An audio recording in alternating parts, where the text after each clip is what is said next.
Répondez-moi bien, trop de timidité dans votre voix. Bonsoir tout le monde. Ok. Quand un sentiment naît, on ne reste presque jamais seul avec. On en parle à son groupe, sa meilleure amie, à ses gars. Et là, le cercle des frères sang ou des CP devient un peu comme le médecin qui doit donner le diagnostic. Ils doivent donner le diagnostic sur ton crushing en fait. En mode, lui là, non, tu mérites mieux. Il faut te méfier de lui là, il ne le sent pas en fait. C'est pas trop ça, il faut le laisser. Parfois aussi, l'ami projette sa blessure. Parfois, il jalouse, mais en secret. Il ne va quand même pas te dire qu'il jalouse ta relation, parce que c'est ton pote, quoi. Voilà. Et ton ami qui est censé t'aider, c'est lui qui met sable dans ton attiqué. Il met poussière dans ton baouin. C'est quoi tout ça? Bon, parfois l'ami aussi, il protège. Il donne souvent de bons conseils, mais on n'écoute pas. Tellement l'amour est dans nos yeux. C'est-à-dire qu'on donne les bons conseils, hein, mais toi, ce n'est pas ton problème. Non, l'amour est aveugle. Il n'y a pas de souci. Vous l'avez compris, aujourd'hui, nous allons parler des amis qui gâtent ton love. Si tu es d'accord avec moi, dis vive le love. Dites bien vive le love. Ok, merci beaucoup. Alors, la vraie question à se poser, c'est où s'arrête le bon conseil? Où commence l'ingérence qui gâte ton love? Un proverbe célèbre dit, un proverbe qui est célèbre mais qui n'est pas connu, dit: si quelqu'un n'est pas ton sorcier, c'est que c'est peut-être toi qui es le sorcier de quelqu'un. Donc, c'est vrai, il y a les amis qui gâtent ton love, hein, mais et toi-même, tu es l'ami qui gâte aussi ou bien tu es l'ami qui donne les bons conseils?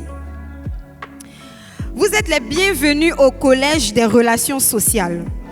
Et pour nous enseigner dans les moindres détails, nous aurons avec nous un docteur diplômé d'État dans sa matière. Elle a un bachelor en amitié sincère. Elle a un MBA en gestion relationnelle. Elle a un doctorat en amour sur mesure. Ouais, c'est fort. Hein? Avec elle, nous allons exposer des cas pratiques qui vous concernent, qui me concernent aussi, forcément. Nous tous, on est venus prendre les docs. Alors, merci de recevoir, sous vos ovations, le docteur Audrey Camille Lova Premium. Docteur Audrey Camille Lova Premium. Applaudissez bien.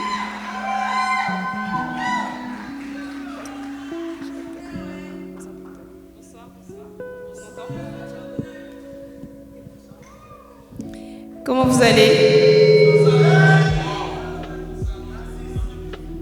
Bienvenue dans la classe d'aujourd'hui. Bon, on m'a fait part d'un sujet, c'est-à-dire les amis qui se mettent dans le love. Donc, ce qu'on s'est dit aujourd'hui, c'est que, comme on veut vous entendre aussi, on va faire un exercice où vous allez participer, vous allez nous donner aussi votre avis. On a recensé quelques histoires, mais on va dire que ce n'est pas des histoires réelles, ce sont des cas. Donc, ça va s'appeler des cas pratiques. On va essayer de vous exposer certains cas, et puis vous allez nous dire ce que vous en pensez, et puis on va réfléchir ensemble comment on est censé... Comment est-ce qu'on est censé voir cette situation et puis s'en sortir de la meilleure des manières? Ça vous va? Ok. D'accord. Est-ce qu'on est prêt? Vous aimez mon assistante? Chic assistante, merci beaucoup. On est prêt pour le premier cas? Ok. Alors, Oriol, tu peux exposer le cas, s'il te plaît? Bien sûr. Cas 1, Jonathan. C'est pas Jonathan l'ami de David dans la Bible. Jonathan apprécie Esther. Les choses avancent tranquillement et puis il est serein. Il en parle à Samuel qui répond juste: fais attention quand même, observe bien. Puis au fil des jours, elle répond souvent le lendemain: non. Marie faisait pareil avec moi. Marie aussi disait qu'elle était occupée avant de me dire qu'elle ne ressentait plus rien. Aïe. Bon. Peu à peu, Jonathan surveille chaque détail. Un retard de réponse, une occupation, non, il avait assiette, il ne peut pas te répondre tout de suite, c'est compliqué, bref. Un message oublié, tout devient suspect. Lui qui était paisible, il commence à douter de tout. Et Esther commence à sentir cette méfiance dans leur échange. Tiens. Ok, donc vous avez compris le cas ou bien vous voulez qu'on réexplique? Ok, donc je vous réexplique dans les mots. On a Jonathan, on a Samuel et on a Esther. Donc Jonathan apprécie Esther. Il commence à parler, il s'aime bien et il en parle à son ami Samuel. Donc Samuel lui fait quelques remarques. Samuel lui dit que faut faire attention, faut bien l'observer. Après, à chaque fois qu'il lui donne il lui dit un petit truc que elle devait me répondre depuis midi, par exemple, il est 14h, elle m'a pas encore répondu. Il dit voilà. Comme moi j'étais avec Marie là, c'est comme ça elle faisait Quand je lui envoie un message, elle me répond pas Un jour elle est venue me dire elle n'est plus fin. Je dis ça, je dis rien. Donc ce sont des petites phrases comme ça qu'il lui disait par-ci par-là. Et avant, Jonathan, on va dire qu'il justifiait, il expliquait. On dit que l'amour justifie, l'amour explique. L'amour excuse tout. Un coup comme ça, maintenant, il ne justifie pas. Il ne comprend pas pourquoi Esther ne répond pas. Il trouve qu'elle met trop de temps. Il doute de tout. Tout ce que Esther fait là maintenant, là, il doute. Donc dans cette situation, qu'est-ce que vous pouvez dire de Jonathan? Qu'est-ce que vous pouvez dire de Samuel? On veut 2 réponses seulement. Je veux que quelqu'un me parle de l'attitude de Jonathan et que quelqu'un me parle de l'attitude de Samuel. À leur place, qu'auriez-vous fait? Qu'auriez-vous fait? Quelqu'un? Est-ce que la manière dont Jonathan agit depuis le début jusqu'à la fin, est-ce qu'il a raison de commencer à douter? Est-ce qu'il a raison de remettre tout en question? Est-ce que Samuel aussi, ce qu'il a dit, est-ce qu'il avait raison? Est-ce qu'il avait raison de dire ça? On peut dire qu'il aime son ami, tout ça. Donc, qu'est-ce que vous en pensez?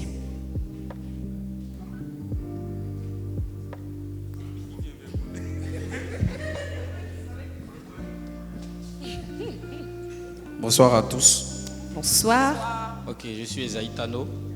Bonsoir Esaïe. Pour répondre à cette question, ou bien à ce cas, ce que je vais dire que Samuel a raison. Samuel a raison. Et c'est comme ça elles sont. Bon, pourquoi tu ne me réponds pas? Je t'envoie un message à midi. C'est à 15h, 14h, tu me réponds. Tu faisais quoi? Si tu étais occupé, tu allais peut-être me laisser un message. Si c'était vrai, si par exemple elle ne regardait pas ailleurs, elle allait forcément m'envoyer un message pour me dire. Donc pour moi, il doit se méfier. Voilà. D'accord, donc tu aurais parlé comme Samuel pour parler à Jonathan. Comme Samuel. Ok, d'accord. Ok. Ça ressemble à un témoignage, ça.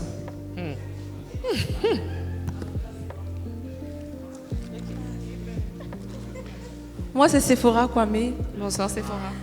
Je pense que ce que Esaïe a dit, c'est juste d'une part. Et d'une autre part, je pense que la base, c'est la communication. Je me dis que si Jonathan parlait à Esther, lui dit que tu as un certain comportement que j'aime pas, tu réponds pas vite, elle saura quoi dire. Si c'est son habitude, c'est comme ça elle est. Si c'est son habitude, il a commencé à bien regarder en fait. Parce que, voilà, ok. C'est que c'est ça. Ses amis là sont comme ça. Ok. Moi j'aime bien les ajouts que Esaïe a fait concernant Samuel avec c'est comme ça elles sont. Parce que l'analyse de ce cas en fait nous montre un ami blessé. Quand il vient nous dire que oui, c'est comme ça Marie faisait et puis un coup elle a cassé mon cou, là, on voit que c'est un ami sous influence du goumet. Voilà. Donc c'est un ami qui est en train de projeter sa propre blessure. Il ne sait pas exactement comment Esther est, il ne sait pas quelle occupation elle a. Lui, il est juste venu donner ses blessures à son ami. Donc Jonathan l'écoute. Jonathan se rend compte que Samuel a déjà eu goumet. Si lui me parle, là, il faut que j'écoute. Mais est-ce que ça veut dire que si Marie a abandonné Samuel, ça veut dire que Esther va agir de la même manière? Pas du tout. Moi, il y a une Donc question. là, oui. Mais pourquoi Esther ne rassure pas l'autre là? Pourquoi Esther? Mais elle doit le rassurer aussi d'une certaine façon. Pourquoi elle continue à ne pas lui répondre? Ce qu'on vous a expliqué là, c'est que c'est à partir du moment où Jonathan a commencé à parler à Samuel qu'il a commencé à trouver que toutes ces situations étaient bizarres. Parce que c'est Samuel qui se met à sa place, comme si lui il était avec Esther, il n'allait pas accepter qu'elle réponde au bout de 2 heures. Jonathan et lui n'ont pas la même patience. Voilà, Esther n'est pas Marie. Si Esther est quelqu'un de beaucoup plus occupé, elle a un travail physique, peut-être qu'elle est médecin. Tu ne peux pas savoir à quel moment Esther a une urgence, qu'elle est obligée de suivre son prof médecin et tout, et de laisser tout pour aller faire une opération. Donc c'est pas la même chose. Peut-être que Marie, elle était tout à la maison et puis elle s'en fout de toi, mais peut-être que Esther a des occupations. Donc quand quelqu'un est blessé, si on ne fait pas attention à ce que la personne en fait est en train de nous communiquer, elle nous communique ses blessures à elle. Et là, c'est le cas de Samuel. Samuel est blessé, il a eu Goumen, donc dans sa tête en ce moment, toutes les filles sont pareilles. Et Jonathan n'a pas fait gaffe. Parce que dans les mots qu'il a dit, une fois qu'il n'est pas en train de te donner un conseil, on va dire, qui est neutre, te donner un conseil en te disant que la Bible dit que, je ne sais pas moi, un ami qui aime est censé être présent tout le temps. La Bible dit que s'il est en train de te dire, moi, ce que moi j'ai vécu, voilà ce que Marie m'a fait là, je ne te conseille pas, il faut que tu commences déjà à faire la part des choses. Parce que ça veut dire que la personne elle est en train de parler de son propre fond. Et ce n'est pas son fond qui est censé définir comment toi, ta relation et ta vie est censée fonctionner.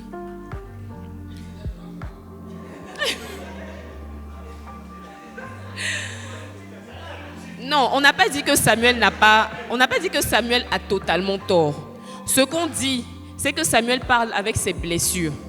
Et puisqu'il parle avec ses blessures, il n'est pas censé être ton baromètre. Voilà, c'est pas par rapport à ce que Samuel dit que toi tu dois définir comment ta relation est. Parce que la Esther, c'est pas Marie. Si au moins, toi c'est maintenant tu te mets avec Marie alors que Marie était avec Samuel, on peut peut-être encore dire que c'est la même personne. Donc si elle reproduit la même chose, peut-être qu'il y aura les mêmes effets. Mais là, on ne parle pas de la même personne. Donc tu n'es pas censé écouter en fait ce que Samuel dit. Voilà. Applaudissez un peu pour notre docteur, s'il vous plaît. Elle est forte, elle est forte. Il y a une question encore. Ok. Donc on va passer au cas numéro 2.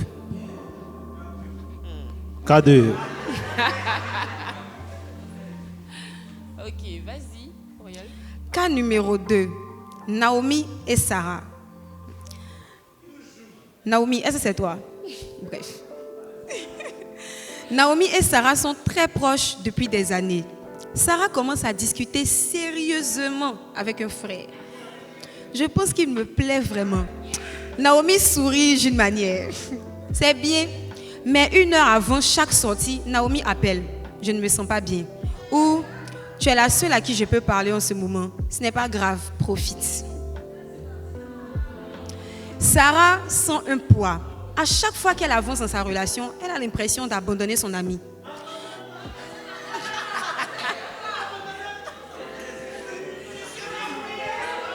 Elle a l'impression d'abandonner son ami. Elle reporte ses sorties, s'investit moins, prend de la distance et se retrouve déchirée entre l'amitié et la relation. La tension finit par frustrer des deux côtés. Bon, finalement, la go, elle est en relation avec qui? Elle, le gars ou bien elle, sa pote? Bon, docteur, c'est toi qui peux répondre à ça.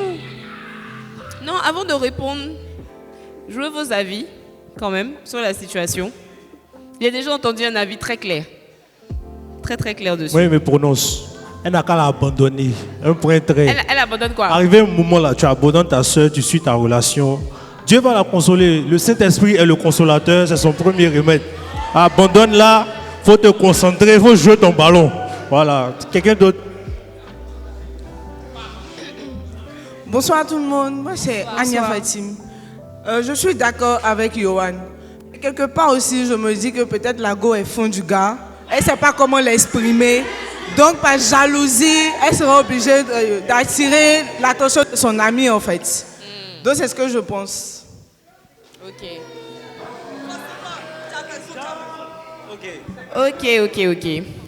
D'accord. Excusez-moi, docteur. Oui. Bonsoir.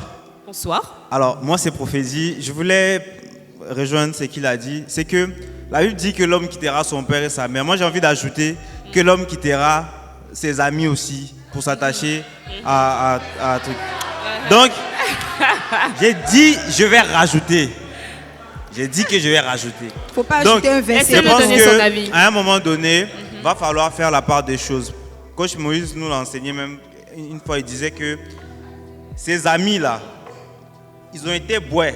Il a choisi la bonne part, la part qui ne lui sera pas ôtée. Et Amen. on est dedans. Ok, d'accord. 2 questions. Motivez-vous pour le prochain cas. Non, c'est 2 questions par personne. 2 réponses. Ok, d'accord. Vous êtes étonnés, mais moi je comptais utiliser même le même verset. si la Bible dit de quitter son père et sa mère, c'est pas ses amis, on ne peut pas quitter. Ok. Maintenant, quand la Bible dit de quitter son père et sa mère, là, on n'a pas dit par exemple de ne plus parler à son père et sa mère. On n'a pas dit de se fâcher avec eux et puis de couper tout lien. C'est ça. Ce qu'on nous dit par là, c'est que émotionnellement, si tu quittes parce que tu es en train d'aller vers le mariage, ton père et ta mère doivent comprendre qu'ils ne sont plus aussi prioritaires qu'ils l'étaient avant. Et avant ce dimanche, Coach Moïse nous a parlé de l'ordre des priorités. C'est vrai que s'il y a quelque chose qui est assez difficile, c'est de savoir positionner une relation amoureuse quand on n'est pas encore arrivé au mariage. Mais dans la mesure où on est dans les prémices, il y a des attitudes qu'on doit avoir qui montrent comment on va se comporter quand le mariage serait effectif. Donc si tu es dans une relation, là on nous parle de rendez-vous, on nous parle de choses qu'elles reportent, etc., etc. On n'est plus au niveau de l'amitié. On est au niveau de deux personnes qui ont décidé qu'elles sont en train d'aller au mariage. Donc ton ami, tu n'es pas en train de t'habiller, tu mets ton parfum, ton ami t'appelle, elles se sentent trop mal, elles ne peuvent pas attendre. Va à l'hôpital. Et toi tu abandonnes. Non mais vous-même voyez, j'ai vu un épisode de quelque chose il n'y a pas très longtemps là, où la femme était en lune de miel. Sa copine l'a appelée, dit qu'elle a perdu son papa. Vous là c'est grave, hein, c'est très grave, il n'y a pas de souci. Elle a perdu son papa, mais elle était en lune de miel dans un autre pays. Elle dit à son mari, revenons à Abidjan. Est-ce que vous voyez? Vous êtes d'accord avec ça? Je n'ai pas dit qu'ils sont partis en vacances. Hein. Je n'ai pas dit que c'était pour s'amuser. Hein. Ils sont en lune de miel. Ils viennent de se marier. Ok. Donc, est-ce que vous trouvez... Ah, moi, c'est ça. Moi, je dis pourquoi elle a décroché. Pourquoi tu décroches, en fait? Mais elle a décroché. Partons du principe qu'elle a décroché. Elle a décroché. Son ami lui a dit ça. Est-ce que vous trouvez normal qu'elle mette fin à la lune de miel? Ok. Mais donc, sachez que c'est comme ça que ça commence. C'est comme ça que ça commence. Si une amie elle-même, c'est vrai que sa perte est très grave, mais si elle sait que tu viens d'arriver à ta lune de miel, qu'elle est capable de t'appeler, c'est parce que depuis le début, elle a vu que quand tu avais tes petits dates, tu laissais tout en fait pour venir la voir. Voilà, c'est parce qu'elle a vu qu'elle est ta priorité, qu'elle s'est rendue compte que ton mari ne peut pas venir au-dessus d'elle. Voilà. Donc, ce que je veux dire ici, c'est que là, on est en face, en fait, d'une amie qui... Oui, elle veut te garder pour elle, quoi. Elle veut te garder pour elle, elle a un problème. Donc, on peut comprendre qu'elle t'aime. On peut comprendre que tu sois peut-être sa meilleure amie. Il y a des personnes qui n'ont pas beaucoup d'amis. Vous m'écoutez? Il y a des personnes qui n'ont pas beaucoup d'amis. Donc, c'est-à-dire que, par exemple, tu peux avoir une seule vraie amie, et quand elle commence à avoir quelqu'un, c'est normal, en fait, que tu sentes son absence. Mais ne soyons pas ces amis-là, en fait, qui voulons garder les autres en arrière, sous prétexte que nous, on a besoin d'eux, en fait. Surtout quand il s'agit de mariage, etc., etc. Parce que, voilà. Donc, s'il y a quelqu'un qui sait qu'elle est cette amie-là aussi, qu'elle arrête. S'il y a quelqu'un qui sait qu'elle est l'autre amie, qu'il faut qu'elle apprenne à mettre les priorités. Voilà. Donc, c'est bon? C'est bon, c'est bon. On va faire le cas 4. On revient. C'est déjà mis? Ok. Je voulais faire le 4 d'abord. Non, allons-y, vas-y. Vas-y. Elle a mis le 4? Ok, parfait. Vas-y. Le cas suivant. Une sœur apprécie un frère et en parle autour d'elle. Les questions tombent. Il fait quoi dans la vie? Il travaille où? Il gagne bien? Est-ce qu'il a le jet? Il habite où? À Bobo ou bien à Riviera 4? Il vient de quelle famille? Puis, franchement, je te voyais avec quelqu'un de plus. Tu ne mérites pas ça, franchement. Elle n'avait jamais considéré ces critères comme essentiels. Mais maintenant, elle regarde autrement, elle compare, elle observe ce que les autres voient. Elle observe ce que les autres voient et elle se demande si elle ne mérite pas mieux. Donc, peu à peu, elle perd de vue les qualités qu'il avait attirées au départ. Amalek, hein? Donc, qu'est-ce que vous pensez de cette sœur, de ce qu'elle est en train de subir? Bon, on dit qu'il y a des attaques d'Amalek ici. Qu'est-ce que vous pensez? Ok.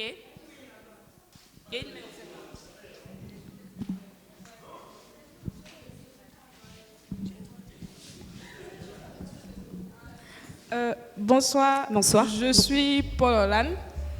Bonsoir, pardon. Bon, déjà, ce que je voudrais poser comme question à la sœur, c'est est-ce qu'elle est le mieux de son mieux? Est-ce qu'elle est Le mieux de son mieux. C'est-à-dire, est-ce qu'elle est le mieux de son mieux? Voilà, Ok. elle voudrait mieux. Est-ce qu'elle-même, elle est le mieux de son mieux? Est-ce qu'elle-même, elle se juge être bien pour avoir ce qu'elle veut? C'est-à-dire, elle juge autrement le frère, en fait. Et puis, si tu as vu des qualités en cette personne qui t'ont intéressé, pourquoi te focaliser sur les défauts que les autres peuvent penser, en fait? Donc, c'est ce que j'avais à dire. Ok, merci.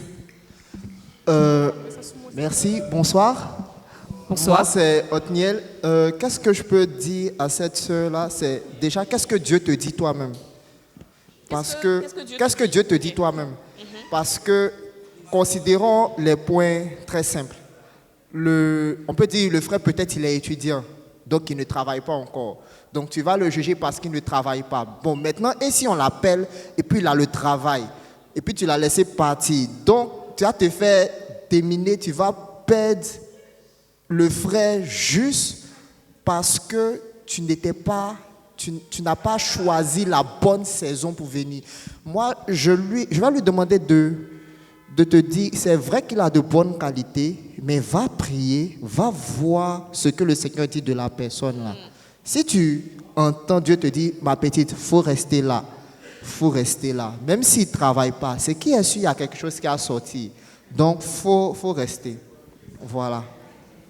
Maintenant, ça peut être aussi un signe pour te dire, il y a par ces questions-là, il ne faudrait pas qu'elle les rejette complètement, parce que dans ces questions-là, il y a aussi des critères qu'elle aussi, elle doit commencer à regarder chez le frère. Peut-être qu'il n'a pas le travail, mais qu'est-ce qu'il fait déjà sans le travail? Peut-être qu'il n'a pas... C'est-à-dire, quels sont les soft skills qu'il est censé avoir là? Il y a des trucs qui doivent sortir. Oui, il y a des trucs qui doivent sortir. Il faut qu'on voie certaines choses pour que toi, de ton côté, tu puisses être rassuré et tu puisses aussi avoir des réponses à donner. Parce que de ce que j'ai vu du mariage de mon grand frère, le mariage, c'est pas seulement toi et puis ton chéri. Les familles, là, elles parlent fort. Voilà. Merci. Bonsoir, chers tous. Je me nomme Yann Adjei.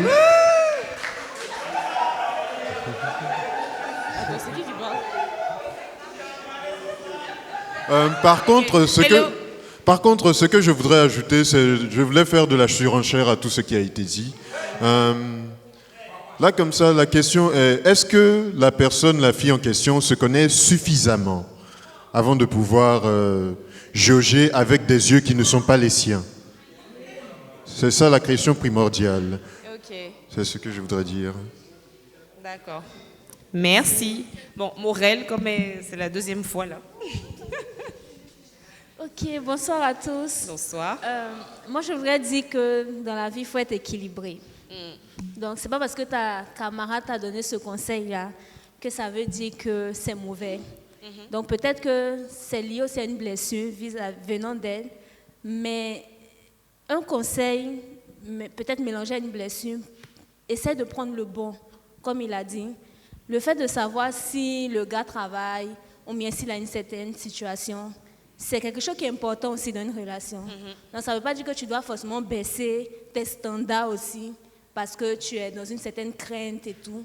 Mais chercher aussi à savoir, par exemple, qu'est-ce que le frère, même s'il ne travaille pas, qu'est-ce qu'il fait pour pouvoir en fait subvenir à ses besoins, prendre soin de lui-même et tout ça.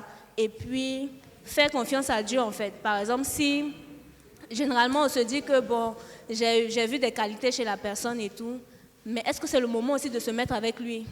Peut-être que tu dois attendre, peut-être que tu dois regarder après et tout. Ce n'est pas forcément dans sa bonne saison. Donc, il faut vraiment équilibrer je sais pas comment je vais dire. Ses attentes? Ses attentes, en fait. Il ne faut pas que ce soit genre trop élevé comme aussi trop bas. Trop bas. Il faut rester, en fait, dans l'équilibre, dans le juste milieu. Yes. C'est puissant. Merci. Ok, d'accord. Donc, là, dans ce cas-là, on est face à des réponses qui semblent venir de personnes qui ont jugé la personne qui l'intéresse aux apparences. Donc des personnes qui ont voulu savoir il est qui, genre c'est qui. Cette façon de poser la question pour dire il pèse combien socialement, etc., etc.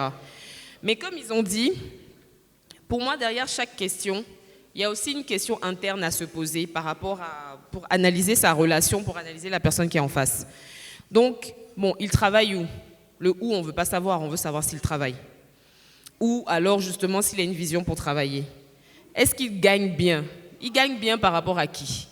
Parce que chacun a son baromètre. Il y a des personnes qui disent que je veux qu'il gagne assez pour que tous les 2 mois, je puisse m'acheter un sac de 3-4 millions. Bon, est-ce que c'est de ça que toi tu as besoin? Par exemple, quand on te dit qu'il gagne bien, ta copine, elle a une idée de ce que c'est que bien gagner. Toi aussi, tu as ton idée. Tu peux déjà te demander, est-ce qu'il pourra subvenir à nos besoins? C'est une question que tu dois te poser. Maintenant, le « il gagne bien » qui est censé être une validation de la société, non. Il habite où?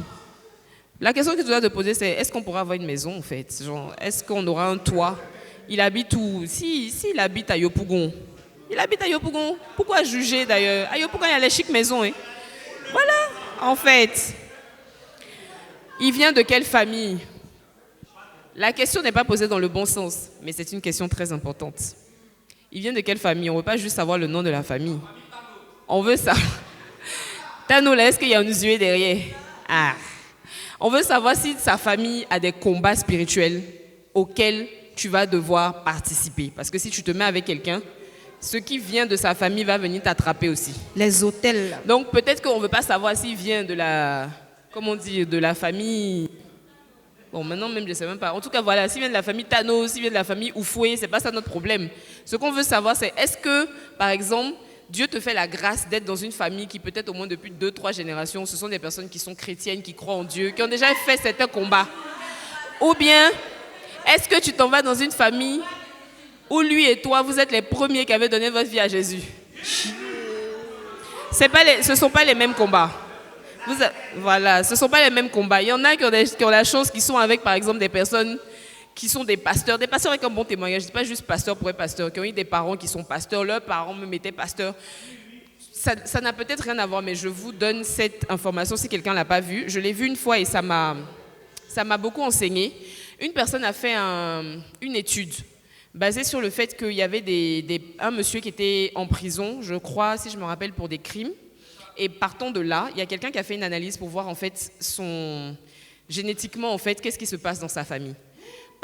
Et ils se sont rendus compte en faisant des études sur cette personne-là et sur d'autres personnes, du coup ils ont étendu les études, des personnes qui ont des passés criminels, qui sont des voleurs, des cambrioleurs, des violeurs, etc., etc. Ils ont fait des études sur un bon nombre de personnes et ils se sont rendus compte que depuis 7 générations, ils sont partis sur 7 générations. Ils se sont rendus compte que les gens qui sont criminels et tout là, ça fait au moins 7 générations que c'est dans leur gène. Et ils ont pris aussi des personnes qui ont réussi. Donc, c'est même pas forcément qu'ils sont chrétiens, hein, mais des personnes qui sont genre avocats, docteurs, dans des familles où à peu près tout le monde a un certain niveau scolaire, etc., etc. Ils se sont rendus compte que depuis 7 générations aussi, dedans, il y a des pasteurs, il y a des personnes qui croient vraiment en Dieu, il y a des personnes qui sont avocates, qui sont chrétiens. C'est pour vous dire que génétiquement, là, il y a aussi quelque chose qui se transmet. C'est génétique, c'est spirituel. Donc, savoir de quelle famille la personne que tu aimes vient, ce n'est pas un péché, ce n'est pas être charnel. Ce n'est pas son argent, ce n'est pas son niveau social que tu dois chercher, c'est savoir le bagage spirituel qui va t'accompagner. Donc, ça dépend qui te demande. Voilà. Si quelqu'un est spirituel et que la personne te demande, est-ce que tu connais sa famille? Pas il est de quelle famille ou bien sa famille, voilà. Est-ce que tu connais sa famille? Est-ce que tu connais les combats de sa famille? C'est une question qui est très importante. Donc, ça aussi, en passant par là, vu que j'ai vu la question, c'est pour vous dire, on ne s'amuse pas avec ça. Voilà. Si tu sais que tu es avec quelqu'un, par exemple, dont dans la famille, je ne sais pas, il y a de l'homosexualité ici, tu sais que dans la famille, le papa est très adultère, etc., etc. Il faut savoir, ça ne veut pas dire que ce sont des choses qui sont forcément transmises, il faut savoir qu'il faut prier pour ça. Il faut vraiment, véritablement prier. Parce que les combats, quand on est chrétien, tout peut bien se passer pendant 10 ans et puis quelque chose dégringole à un moment. Voilà. Donc, ce n'est pas parce que tu es venu le trouver sain comme ça que si à un moment il fléchit et tout, quelque chose ne peut pas venir le rattraper. Donc, il faut vraiment, il y a des liens à briser, il y a des choses à établir. Voilà. C'est ça. Donc c'est important. L'histoire de la famille, là, c'est important. On va faire le cas numéro 6. Oui. Vas-y. Cas numéro 6. Aïe. Toujours. Il faut toujours une seule, un frère. En fait. Ouais. Mais on va venir sur vous les frères, ne vous pressez pas. Une sœur apprend à connaître un frère. Ça avance bien. Son ami, il allait bien, mais ne te ferme pas trop vite. Plus tard, en croisant un autre, lui aussi est quelqu'un de bien, tu sais. Regarde un peu autour avant de choisir. Compare, tu verras ce qui te convient. Peu à peu, la sœur compare sans cesse. Quand le premier fait bien, elle pense au second. Hey! Quand le second l'intéresse, elle repense à un troisième.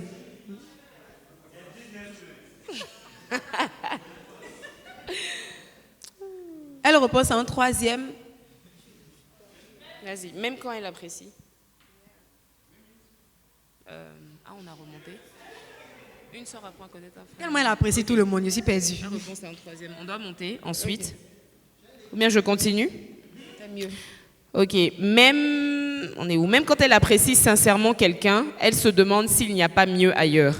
Les mois passent, plusieurs possibilités se présentent et finalement aucune n'aboutit.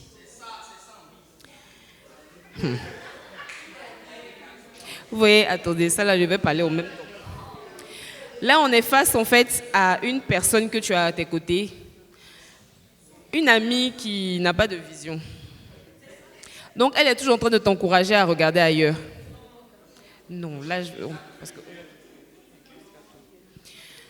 c'est une personne en fait qui va toujours te dire qu'il y a mieux ailleurs, il y a mieux ailleurs. Si ton ami qui est à côté, ta CP, ta badée, elle n'est jamais satisfaite de rien, tu vas avoir un problème. Le feu de Jésus. Non, tu es dans des problèmes. Et ça se voit même dès le début. Si une copine, quand vous mangez, si, ouais, mais moi finalement, il voulait manger burger. Ouais, mais pourquoi on n'est pas parti là-bas là? Aujourd'hui, là même, j'ai dit que c'est ce que je voulais écouter au culte, mais finalement, ils n'ont pas fait ma chanson. Ce sont des petits détails. Vous savez, avant de vous dire que quelqu'un a un ami dont vous devez accepter les conseils, là, vous devez vous-même savoir observer. Parce que c'est facile de partir observer un cheminot sans avoir observé ses amis. Si vous pensez que Dieu nous a dit de nommer, là, c'est pourquoi? On nomme et puis on se rend compte qu'il y a des personnes qui sont des amis, il y a des personnes qui sont des frères en Christ, etc., etc. Donc c'est pour nous-mêmes aiguiser notre manière de juger. Si tu n'as pas eu des bons amis autour de toi, tu ne vas pas pouvoir choisir un bon cheminot. Ça, je vous dis ça en même temps. Hein. Donc si vous êtes là, que vous savez que vos amitiés sont toxiques, essayez de gérer ça d'abord avant de chercher à vous marier. Parce que sinon, vous allez prendre des personnes qui sont dans le même genre. Voilà. Parce que ça démontre beaucoup de toi-même le fait que tu ne saches pas déjà choisir. Si tu as quelqu'un qui n'est jamais satisfait à côté de toi, qui remet toujours en cause ce que tu dis, qui dit qu'il y a mieux, qu'il y a mieux, qu'il y a mieux, ou alors cette personne-là, quand tu commences à rencontrer quelqu'un, tu ne lui dis plus rien. Parce qu'elle va toujours t'influencer de la même manière. La personne ne sera jamais assez. Si vous analysez quelqu'un qui est comme ça, arrêtez de lui raconter vos histoires de cheminement, de commencer à connaître, parce qu'elle ne va jamais vous aider en fait, à pouvoir discerner de la meilleure manière.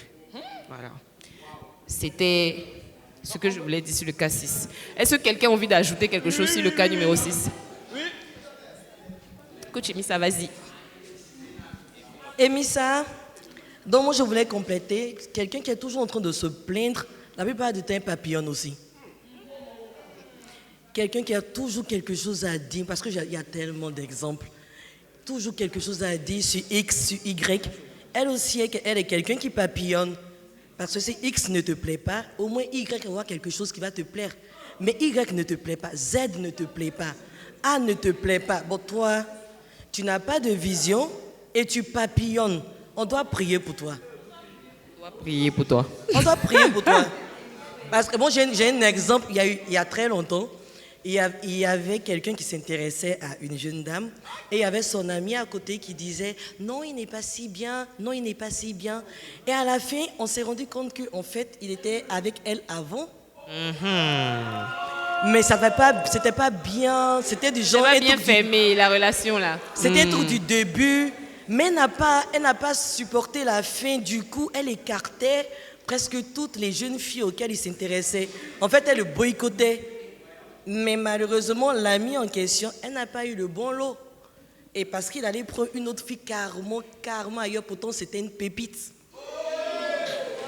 Et jusqu'aujourd'hui, elle regrette. Mais c'est trop tard. Et puis je vais compléter les filles qui pensent qu'elles sont trop belles. Quand tu penses que tu es trop jolie, quand tu penses que tu es trop jolie, comme nous là, tu vas rester comme ça. Hein. Ah oui. Oui, quand tu penses que tu es trop jolie, parce que des fois Dieu te fait la grâce d'avoir une certaine beauté. Donc quand X te parle, tu dis oh non. Quand Y te parle, oh non. Je suis trop belle pour lui. Hein. Oui, je veux mieux. Quand H te parle, tu dis non mais il n'a pas la voiture. Attends. Je veux mieux. Hein. Il me mérite pas. Attends, je te dis, je te donne juste 5 ans. Parce que la beauté, elle finit. Elle est dans éphémère. 5 ans, il y aura des filles plus jeunes, plus belles. Yes. Donc pendant qu'il y a X et il y a Y qui t'abordent, c'est pas parce que tu es trop jolie, non, c'est parce que tu es dans ta saison. Donc quand tu es dans ta saison, il faut prier que Dieu ouvre tes yeux, Amen. Que Dieu ouvre ton cœur et que tu puisses prendre quelqu'un parmi tous ceux qui t'abordent. Sinon, tu vas rester vieille fille et puis ça sera ton Yako. Wow, merci. Est-ce que je pourrais avoir le K3, s'il vous plaît? Applaudissez encore un peu parce qu'il y a trop de masterclass en fait. Merci. Alors, cas numéro 3. Oriol, vas-y. Cas numéro 3. Julie, mettez les noms des frères aussi. Depuis on lit pour les sœurs seulement. D'accord, la prochaine fois, je choisis un cas avec un frère. Julie confie. Encore Samuel. Ceux qui s'appellent Samuel ici, là. On va commencer. Bon, bref. Julie confie. Je crois que Samuel me plaît. Son ami. Ah bon? Puis, change de sujet. Les jours suivants, tu le trouves vraiment mature? Je ne suis pas sûre qu'il soit prêt. Après, c'est toi qui vois. Hein. À chaque conversation, une petite réserve. Jamais une accusation, juste des doutes. Julie ralentit, prend moins d'initiative, s'investit moins et se dit, peut-être que je me trompe.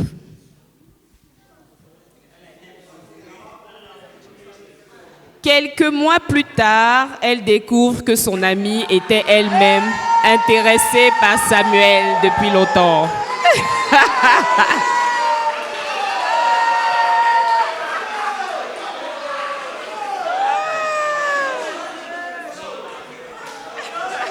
Au chaud. Au chaud. Elle t'a fait ça au chaud. Vous avez vu? C'est ce que Coach Emissa disait là-bas, là. Vous avez vu? Là, on se retrouve face à un cas d'une amie qui est intéressée. Est-ce que vous pensiez, avec ce que vous avez lu là, il y avait quelqu'un déjà qui était en train de se dire, on dirait que la copine est fond? Dites la vérité. Dites la vérité. Toi, tu pensais ça? Toi aussi, tu pensais ça? Pourquoi? Qu'est-ce qu'elle a fait qui vous a fait vous dire que... Pourquoi elle évite le béret? Ok. En tant que fille, on veut tout savoir. Pourquoi elle est sur la réserve? Pourquoi elle ne cherche pas à le connaître? Elle n'a que des doutes. D'accord. Vous avez vu comment on peut repérer ça? Toi, ton ami de tous les jours qui veut toujours tout savoir sur toi, toi, tu lui dis qu'il y a un gars qui te plaît et puis... elle ne veut pas trop savoir. Elle change de sujet. Vous voyez que c'est bizarre, non? Apprenez à discerner. Hein? Apprenez à discerner. Et je pense que si vous êtes vraiment amis, ça peut peut-être casser votre amitié. Mais si une amie est en train de vous dire qu'elle est intéressée par quelqu'un, là, peut-être pas le premier jour, allez analyser pour savoir si vous êtes vraiment intéressé par la personne. Si peut-être vous lui parlez aussi déjà, etc., etc. Et venez dire la vérité. Dites la vérité. Peut-être que l'amie en question n'est même pas si intéressée. Peut-être qu'elle peut dire que moi-même, j'avoue, quand il me dit là même, vous iriez mieux ensemble. Parce que vous êtes en train de faire naître un sentiment de jalousie dans votre cœur.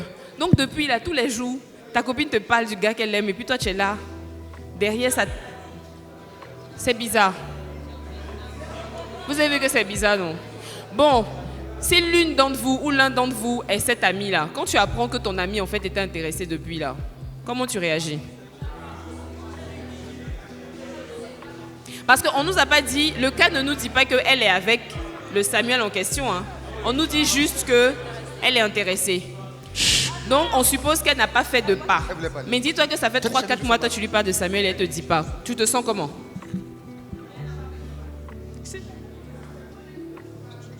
Qui veut parler à côté? Paul Orlan, vas-y. Je disais que chacun joue son ballon. Oh, waouh. Oui. Tiens.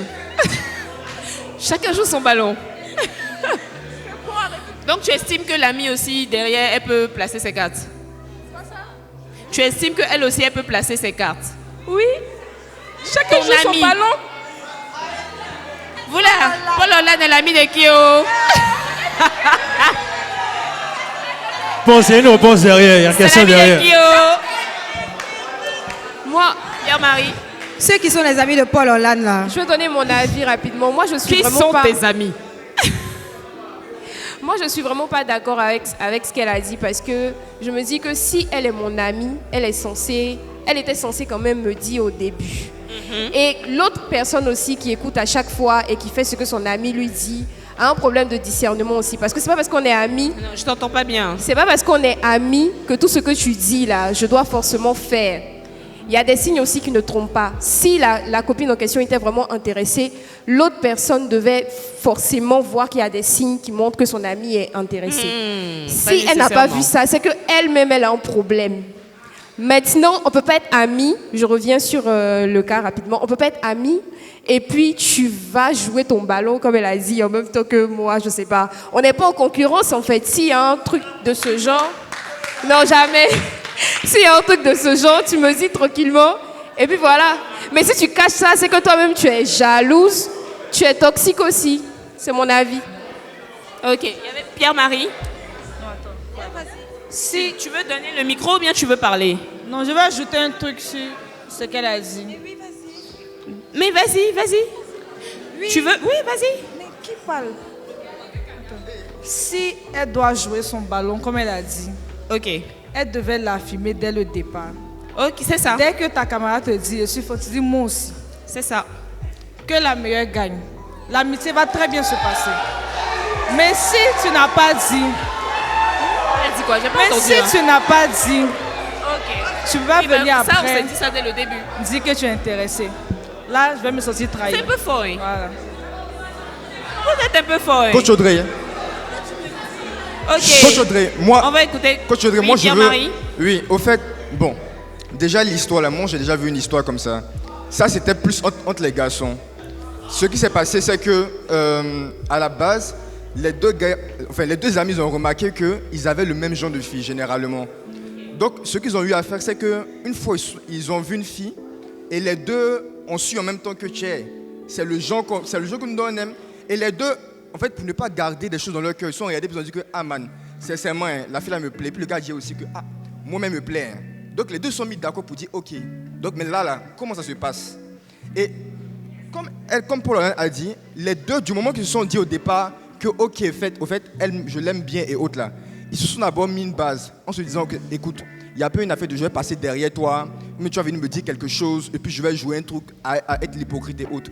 Donc ce qui s'est passé, c'est que les deux se sont dit qu'ils aimaient bien la fille, mais derrière là, chacun a joué ses cartes. L'autre est parti, il a fait ce qu'il devait faire, l'autre aussi.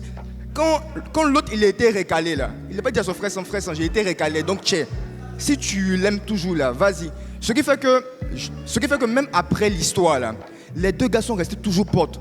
Même si l'autre a peut-être une relation avec la fille, l'autre ne l'a pas voulu parce qu'il savait dès le départ qu'il y avait pas une question d'hypocrisie. Au début, ils sont restés bons amis, même s'ils ont continué à cheminer ensemble. Donc chacun joue son ballon. C'est ça. Ok. Qui veut parler? Tu veux parler?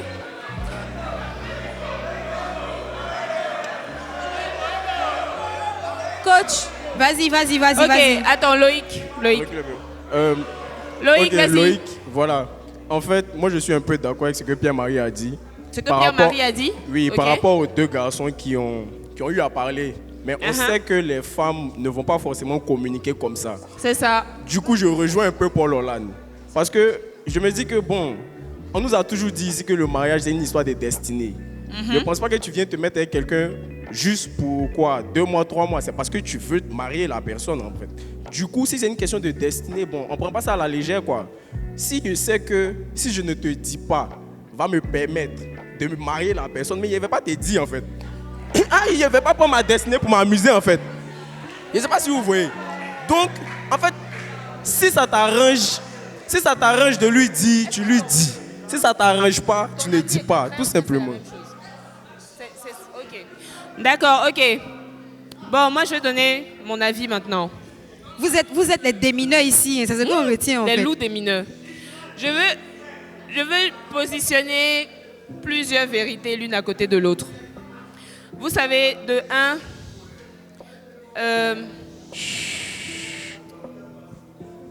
l'amour dit la vérité. Un ami est censé être vrai. Donc, si on part du principe que ta copine et toi, vous aimez bien la même personne, en toute sincérité, mettons les émotions à part. Hein. Le fait que, voilà, on sait qu'on est des filles, on peut avoir des blessures. On n'a pas la même façon de réagir que les garçons. Donc, il faut qu'on soit conscient de ça, ça c'est vrai. Mais il faut mieux dire la vérité. Pourquoi? Parce que nous, on sait méditer et puis nourrir des sentiments. Faut pas qu'on mente.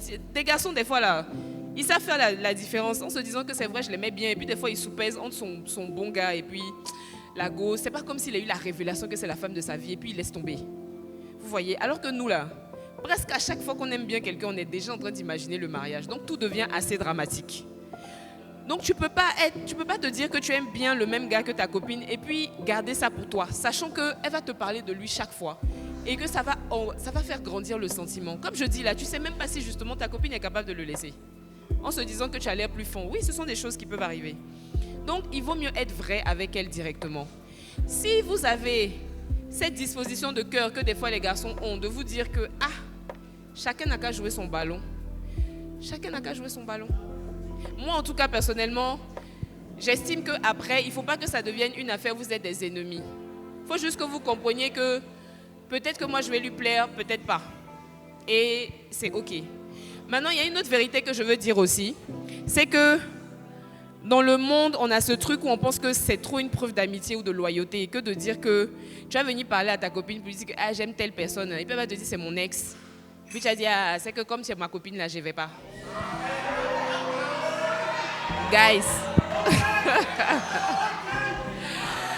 je suis désolée. Hein. Je suis désolée. Mais pour moi, en Christ, là, ça n'existe pas.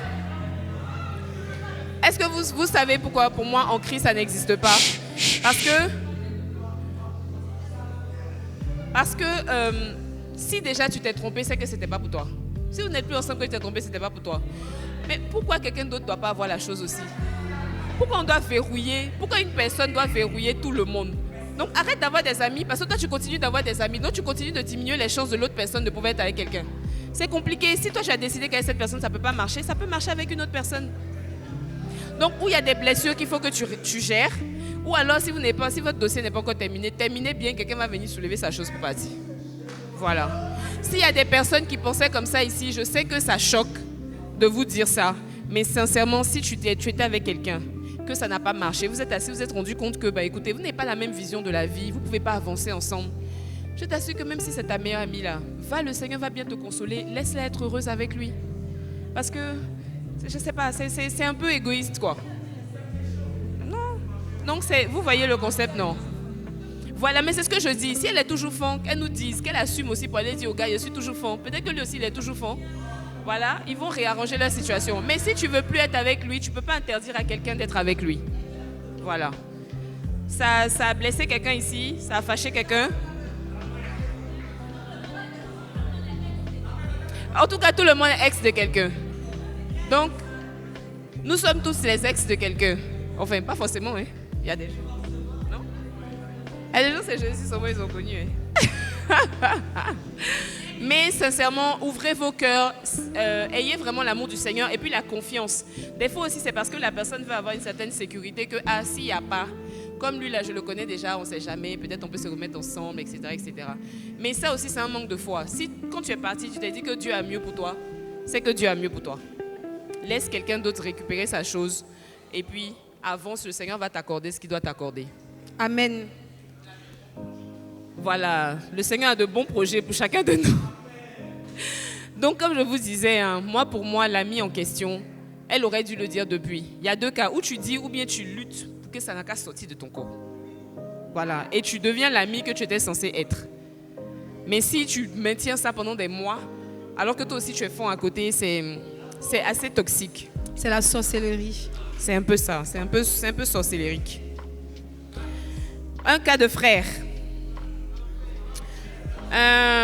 On va faire le cas numéro 5. Cas numéro 5. Cas 5. Ok. Un frère parle d'une sœur qui lui plaît. Son ami répond aussitôt: cherche ton argent d'abord. Puis, concentre-toi sur ton ministère. Yeah? Ne réveille pas l'amour avant le temps. Les relations apportent trop de problèmes. Femme, c'est problème. À la première petite tension, sans même écouter l'histoire, si tu avais laissé ton love tranquille, tu serais en paix. Peu à peu, le frère associe amour et problème, culpabilise quand quelqu'un lui plaît, hésite à avancer et finit parfois par se détacher d'une relation saine juste par peur des complications. Coach Emissa. Édifie-nous, pasteur Coach Emissa Emissa. a beaucoup à dire. Le frère qui a dit stop, arrête, travaille, occupe-toi de ton ministère, il est très blessé. Très blessé. Il est blessé, mais foncièrement même. C'est-à-dire que lui-même, on doit prier pour lui fort. Fort. J'ai mis ça, on va t'envoyer les cas pour prier. Non, on doit prier pour lui parce que quand tu es... En fait, je suis en train de lire un livre de Miles Monroe, le pasteur. Voilà, et il dit, le livre dit la personne que tu dois être avant de te marier. Et le livre parle du célibat. Le livre dit que le célibataire, c'est la personne épanouie en Christ. La personne qui n'a pas peur d'être seule. En fait, il faut être tellement occupé à faire les choses de Dieu qu'il vient te freiner dans ton élan pour te donner quelqu'un. C'est ce qui s'est passé avec Adam. Adam n'était pas en train de réfléchir, non, je veux une femme. C'est Dieu qui l'a regardé et qui lui a dit, je vais t'envoyer une aide. C'est que faut être tellement occupé à faire quelque chose pour Dieu. Tellement tu es occupé pour Dieu, Dieu t'envoie quelqu'un. Donc quand tu es libéré et tu vis pleinement ton célibat, mais peu importe que tu t'occupes du ministère, peu importe que tu cherches l'argent, c'est précisément parce que tu t'occupes du ministère, parce que tu fais tout ça, que Dieu t'envoie quelqu'un. C'est précisément pour ça. Mais il t'envoie quelqu'un, il ne te dit pas qu'il faut l'épouser. On a fait le beginning camp, on commence par des relations amicales. Donc on ne te dit pas qu'il faut épouser, mais au moins tu as le temps de marcher avec quelqu'un, de causer, de manger peut-être. Ça va dépendre où ça arrive. Non, on a fait ici, il y a des choses qu'on ne dépasse pas. Mais il y a des choses que au moins tu es capable de faire. Mais tu n'as même pas encore commencé à me dire arrête, prie le Seigneur. Mais ça c'est quoi? Ça c'est quoi?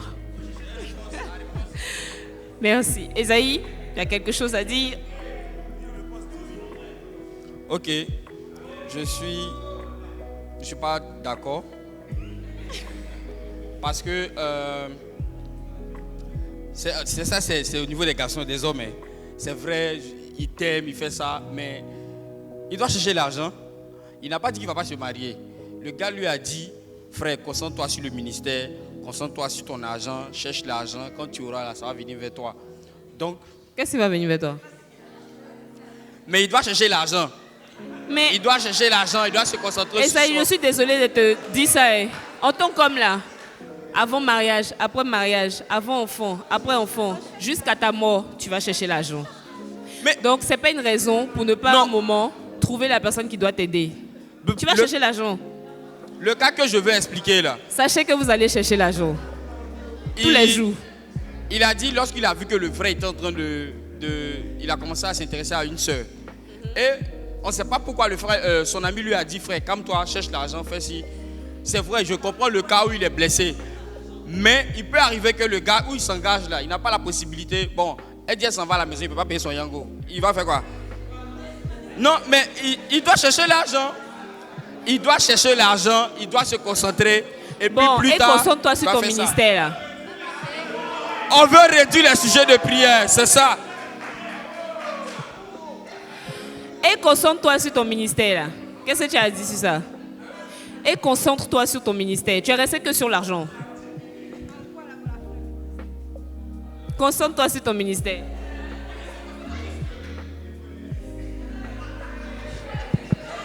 il se concentre aussi sur le ministère. Il met les garde-fous, il se prépare bien. Une fois que c'est bon là, ça va venir vers lui. Il n'a pas à s'inquiéter. Ok. Othniel. Attends avant Othniel. Othniel a déjà parlé. Ok, bonsoir à tous. Bonsoir. Moi, sur ce point-là, je pense que d'un premier... Présente-toi, je m'appelle on sait jamais. Jaurès, Ok. Jaurès Douto. Bonsoir Jaurès. Ok. Sur ce point-là, moi, je pense que d'un premier temps, hein, si je te dis que je suis intéressé par quelqu'un, tu me dis de chercher l'argent. Dans la pratique, tu n'as jamais payé mes cours et je ne mange pas chez toi. Ça, c'est déjà un. Dans le deuxième temps, tu ne m'as pas appelé au ministère. C'est Dieu qui m'a appelé au ministère. Donc, si je m'intéresse à quelqu'un, lui qui m'a appelé au ministère, là, s'il me dit que concentre-toi sur le ministère, il me concentre sur le ministère. Je pense que ce genre de conseils-là, entre griffes, ne sont pas opportuns. Ce que tu peux dire entre griffes, souvent ça peut être par motif d'amour, tu veux protéger ton ami et tout. Mais, Aman, c'est vrai, c'est vrai, mais il faut être un peu sage. Mais tu n'as pas à me donner des injonctions comme ça, Aman, fais ci, fais ça, fais ci, fais ça. Parce qu'en vrai, c'est mon ami quoi, l'amitié là, c'est volontariat. Genre, on ne me paye pas pour être ton ami, on ne te paye pas pour être mon ami. On est amis parce qu'on veut être amis.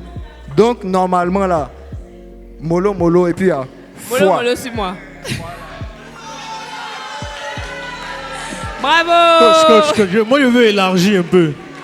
Othniel, ton avis est contraire à celui d'Esaïe et de Jaurès? Je veux élargir un peu. Ou bien c'est pareil?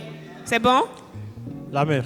Moi je veux élargir un peu. Et dans le cas où ton ami te connaissant ta situation, sait que tu n'es pas stable pour commencer quelque chose, il te conseille. Il voit que... faut pas qu'on voit aussi... Peut-être que la manière dont la question est posée nous oriente sur une réponse. Tu peux peut-être, ton ami te connaissant, sait que toi-même tu ne te retrouves pas. Donc peut-être, moi je prends, si on reste sur le cas de la manière dont on a présenté la question, les réponses sont justes. Maintenant, et le cas où ton ami te connaît, il sait que la situation dans laquelle tu te trouves là ne te permet pas peut-être pour l'instant de chercher. Il y a un verset qui dit, où Salomon parle, il dit, cherche d'abord, il dit, travaille à toi-même à pouvoir subvenir à tes besoins et ensuite, cherche à fonder une famille. J'oublie, c'est dans Ecclésiaste. Maintenant, peut-être c'est dans cette optique-là, ton ami voit que pour l'instant, là, mon frère, aime-la, travaille avant que le Seigneur t'apporte quelqu'un. Comme coach Emissa l'a dit. C'est bon, moi je l'élargis dans ce sens. Il ne faudrait pas qu'on juge le gars comme s'il est blessé. Peut-être que l'ami, c'est un bon ami. Il t'a dit, après t'avoir regardé, frère, quand il te regarde là, c'est bien. Peut-être cherche, peut-être tu peux, tout en te cherchant là, apprendre à connaître la personne qui va rejoindre l'autre cas qu'on a vu précédemment. Okay. Donc dans ce sens, c'est vrai que tu travailles, mais il ne t'empêche pas de courtiser la personne. Et puis la personne aussi va voir que pendant que tu es en train de te chercher là, elle aussi, ça lui permet de se projeter avec toi. Peut-être que là, qu'est-ce que tu vas lui présenter à la fille qui va lui permettre de te faire confiance. Dans ce sens, il te dit, cherche-toi mon ami, concentre-toi encore sur le service. Peut-être qu'il remarque que tu n'es pas encore concentré sur le service. Il y a plein d'aspects. Donc il ne faut pas qu'on voit comme le gars qui est blessé. Il y a deux voies ici dans cette histoire-là. C'est pourquoi Merci. D'accord. Merci. Ok, bon, pour ce cas-là, ne vous inquiétez pas, j'ai un autre cas pour vous. Bon, toi tu es sorti du cas pour dire « et si ?» D'accord. On reste dans le cas, on est en train de parler, et c'est la même personne, c'est le même ami qui est en train de dire tout ce qu'il dit là. Et surtout qui conclut par « si tu avais laissé le love tranquille, tu serais en paix. Les relations apportent trop de problèmes. » Il faut bien, c'est-à-dire que quand on vous dit d'analyser ce que vos amis, les personnes qui sont autour de vous disent là, ne voyez pas les choses dans la généralité. Apprenez à analyser les mots que les gens utilisent pour s'adresser à vous, pour essayer de voir quelle est la pensée qui est derrière. Comment quelqu'un peut te dire les relations apportent trop de problèmes? Ça veut dire quoi? Ça veut peu importe ce que j'allais lui dire. Hein. Parce que là, avec tout ce qu'il a dit là, si tu lui disais que ça y est, j'ai trouvé un travail, il va te dire concentre-toi sur le ministère. Si tu dis que le ministère c'est bon, il va te dire ne réveille pas l'amour avant le temps.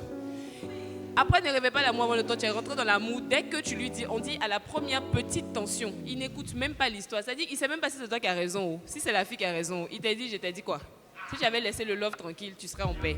Donc, on n'est pas face à un ami qui est en train d'analyser toi, en fait. Tu vois, il n'est pas en train de voir si tu es prêt. Oui, si on est dans le cas, il est blessé, il est blessé. Il est clairement Il est blessé. blessé. C'est un ami qui est clairement blessé. Mais gloire à Dieu, ça nous permet de sortir un autre enseignement. Comme tu l'as dit, là-dessus, il y a des amis qui connaissent ta situation. Il peut te dire, ah man, quand je regarde la fille là, parce que c'est important aussi, hein, ne regardons pas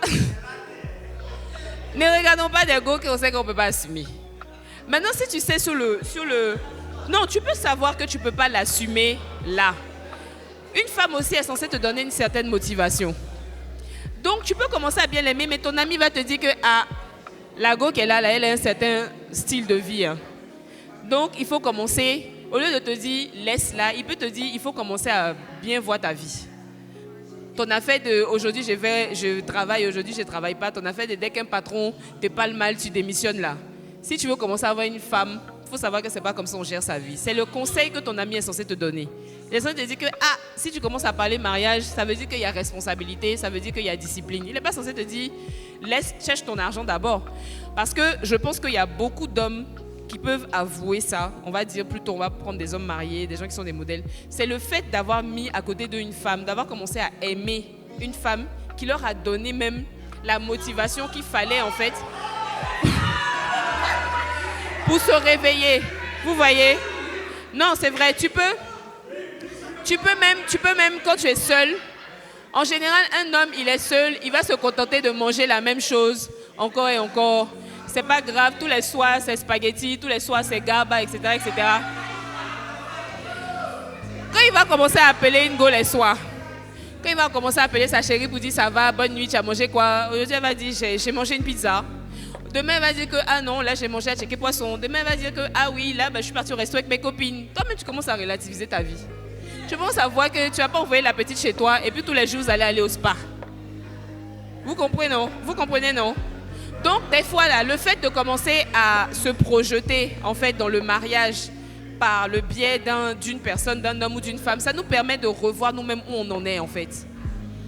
Donc, c'est important que ton ami soit aussi en train de se dire que peut-être que cette personne va te motiver. Elle peut t'aider à changer, elle peut t'amener à t'améliorer, etc., etc. Elle ne peut pas te couper comme ça pour te dire que tout est mauvais, c'est mauvais, laisse. On est face à un ami qui est blessé, qui n'aime pas l'amour, qui voit ça complètement comme quelque chose en fait qui va t'anéantir. Alors que c'est Dieu lui-même qui a dit qu'il n'est pas bon que l'homme soit seul. Donc l'homme ne peut pas même te dire que c'est bon. Il doit se marier. Donc c'est bon, on est d'accord? Ok. Vous avez beaucoup de cas pour vous, hein, mais on va vers la fin. Le cas numéro 10. Cas numéro 10. Au début, tout semble normal. Je veux juste t'aider. Fais-moi voir les messages. Réponds plutôt comme ça. Ne sors pas aujourd'hui.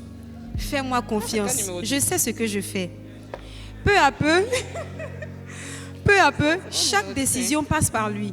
Le frère ne réfléchit plus par lui-même. Il consulte son ami avant chaque réponse, chaque sortie, chaque discussion.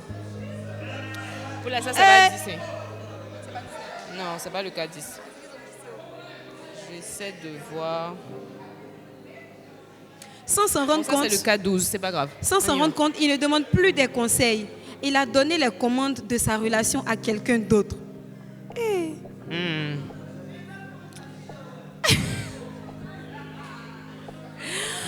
Non, là, c'est plus là conseil, si vous hein. voyez, si vous voulez, c'est un cas des amis en fait qui ou alors se trouvent justement plus matures que vous, par exemple. C'est lui qui sait si tu es déjà prêt. C'est lui qui sait. Il veut contrôler parce qu'il se dit qu'il veut te protéger. Lui, il voit mieux. Vous voyez, pour avoir un ami, par exemple, il est très spirituel. Dès que tu expliques quelque chose, lui, il va dire se coucher. Un TTS. Il a les songes. Donc, il va t'expliquer le premier songe. En tout cas, je l'ai vu dedans, elle était dans l'eau. Hein. Donc... Donc, sois sur tes gardes. Demain, il va venir, il va dire que elle est sortie dans l'eau, il l'a vu, elle courait, mais elle avait des pieds, on dirait que c'était un zèbre, de façon. Tu es stressé, en fait. Parce que le problème, c'est que quand on a cette tendance à se dire, par exemple, que quelqu'un, à mettre quelqu'un sur un certain piédestal, et puis à ne pas connaître sa valeur, ou bien à ne pas avoir entendu ce que Dieu nous dit là. On se dit que la personne sait. Surtout que si tu sais que tu te dis que tu n'es pas trop spirituel, et puis tu as un ami qui est très spirituel, il a les songes, les visions, tous les jours Dieu lui parle. Quand il vient, qu'il te dit quelque chose là, ce qu'il a dit là, c'est ça qui est vrai. Et finalement, surtout qu'on n'arrête pas de dire que le mariage c'est très important, le mariage ça peut changer ta destinée. Si lui il a vu les choses sur ton mariage, que toi tu vois rien, tu prends la relation là, tu mets dans sa main, et puis c'est lui qui te dit si tu vas à gauche, si tu vas à droite. Quelle expérience. En général, même ce type d'amis là, même ils sont pas en relation. Mais c'est eux, ils voient tout. C'est eux, oui, non, eux ils voient tout. Eux ils se concentrent sur le ministère, mais ils savent comment conduire les autres. Donc non, les amis qui disent qu'ils veulent te protéger, mais qui finalement ne te laissent pas réfléchir ou même faire tes erreurs. C'est important que quelqu'un puisse faire des erreurs. Donc c'est pas parce que tu veux le protéger que donne-moi ton téléphone. Elle a dit quoi? Non, les gars. Non. Donc c'est pour ça qu'à chaque fois quelqu'un d'autre va répondre pour toi. Parce que quand vous serez dans le mariage là, il n'y a plus texto, hein. Il n'y a plus WhatsApp. Quand elle parle comme ça là, tu dois répondre en même temps. Tu as fait quoi? Laisse-moi, je reviens, je vais aux toilettes pour appeler ton camarade pour lui dire qu'est-ce que je dois répondre. C'est pas possible en fait. Donc il faut, quand vous êtes dans une relation, essayez de voir aussi s'il n'y a pas quelqu'un qui devient ce filtre, ou bien si vous ne devenez pas le haut-parleur d'une autre personne dans la relation. Et en tout cas, moi je veux dire, même avant que je connaisse le Seigneur, je ne savais pas, on va dire que vous parlez beaucoup, hein, je ne sais même pas si je m'entends moi-même. Je ne savais pas en fait, si vous voulez, que c'est une grâce, c'est une capacité que le Seigneur te donne de t'intéresser à quelque chose et puis de peut-être avoir la sagesse dedans. Donc, moi, depuis que je suis assez jeune, mes amis vont venir me dire que telle personne m'a dit ça, j'aime bien telle personne. Et puis, quand je vais dire là, elle va faire. Quand je vais dire telle chose à tel ami, il va faire. Et vous savez que il n'y a pas si longtemps même qu'au fur et à mesure, je me suis rendu compte que des fois, je dois juste me taire. Parce qu'on écoute tellement ce que je dis, que si ce n'est pas Dieu qui m'a dit de baptiser à la personne là, les gens téléportent ce que je dis. Deux personnes peuvent se disputer. Et puis un va venir m'expliquer. Quand il va lui dire je pense telle chose, la personne ne réfléchit plus. Ce que j'ai dit, c'est ce qu'elle s'en va répéter. Et donc, ok, peut-être que c'était sage, peut-être que ce que j'ai dit semblait raisonnable, mais peut-être que ce n'était pas ça pour toi en fait. Mais quand tu te rends compte que peut-être que tu as cette grâce ou bien une forme de leadership, il faut que tu fasses très attention. Parce que ce n'est pas toi qui vas te marier avec une personne, ce n'est pas toi qui vis dans une relation. Si tu te mets tous les jours à donner des conseils à quelqu'un et puis à te satisfaire en fait, qu'au finalement on ait utilisé tes conseils, ça devient très très très problématique. Et je vous assure que, en tout cas il y a des gens, il y a mis, ils se sont mariés, ils sont dedans, c'est joli. Qui devaient répondre ça, qui devaient se séparer, donner conseil. Bon, pour l'instant ça allait marcher. Mais je vous assure qu'il faut faire très attention parce que ce n'est pas à toi en fait de devenir cette personne qui est entre deux. Et puis surtout quand les deux viennent te parler. Finalement, c'est toi qui es en train d'avoir la conversation. Il faut dire ceci, moi je pense que ceci, la personne s'en va dire cela. La personne m'a dit ça. Oui, mais si la personne t'a dit ça, il faut lui dire ok que tu pardonnes. La personne n'a pas pardonné. Mais comme elle estime que toi tu es plus mature, elle vient, s'en va dire ok d'accord, j'ai pardonné. Et puis je lui ai dit que j'ai pardonné. Elle m'a pardonné. Et maintenant vous êtes au milieu, vous n'avez pas pris le temps de savoir ce que vous-même vous pensez. C'est important de faire des erreurs, c'est important de se laisser, de tomber en fait. Donc si jamais ça va, si tu as le même avis que la personne et que tu l'avais même avant, quand on vient demander conseil là, c'est important de réfléchir soi-même d'abord. Je sais ce que je pense, mais je ne veux pas être la seule personne à penser ça. Je veux voir par exemple si ce que je me dis est bien. J'ai parlé avec Dieu, j'ai la paix. Mais le Seigneur aussi dit d'avoir des conseillers. Bon, je veux savoir qu'est-ce que tu penses de la situation. Si la personne te dit que tu n'es pas en paix aussi avec ce qu'elle te dit là, au moins retourne prier. Ne te dis pas juste que je m'en fous, vas-y, j'envoie le message. Je répète ce qu'on m'a donné comme conseil parce que je vous assure que après là, ça handicape. Tu ne sais plus quoi dire à la personne, tu comptes sur ce qu'on va te dire et puis la personne n'est pas toujours disponible. Te voilà maintenant dans une relation, c'est pas pour toi, il y a quelqu'un qui attrape ta relation pour toi. Donc sincèrement, voilà, là en fait, on était vraiment face à un ami, je pense, qui aime beaucoup son ami et qui essaie en fait de le protéger, qui veut gérer la relation, mais c'est pas de l'amitié, c'est pas de l'amour. Maintenant, si ça c'est le cas 10, oui, c'est que peut-être maintenant c'est le 12 on doit mettre. C'est ça. Cas 11. Ça monte seulement. Une sœur veut bien faire. Alors elle demande conseil à sa meilleure amie. Il paraît sérieux. Après, elle demande conseil à sa cousine. Un peu réservé. Il est un peu réservé. C'est ce que les filles la disent. Ah, donc sa meilleure amie lui dit, il paraît sérieux. Sa cousine lui dit, il est un peu réservé. Une autre personne lui dit, moi je n'aime pas les hommes trop réservés. Sa tante aussi. Sa tante lui dit, méfie-toi des gens qui sont trop bavards. Un collègue, elle aussi raconte sa vie à tout le monde. Elle aussi à tout le monde. Un collègue lui dit, les timides cachent des choses. Une sœur mariée lui dit, mon mari était comme ça au début. Au départ, elle cherchait du discernement. Peu à peu, elle accumule les avis. Une qualité la rassure, un défaut l'inquiète. La vie suivante la fait repartir dans l'autre sens. Elle ne réfléchit plus à la personne, mais aux avis de la personne. Elle ne se demande plus, qu'est-ce que j'observe? Mais qui a raison? Quelques mois plus tard, elle est plus confuse qu'au début. Cherche-t-elle la sagesse ou à se rassurer?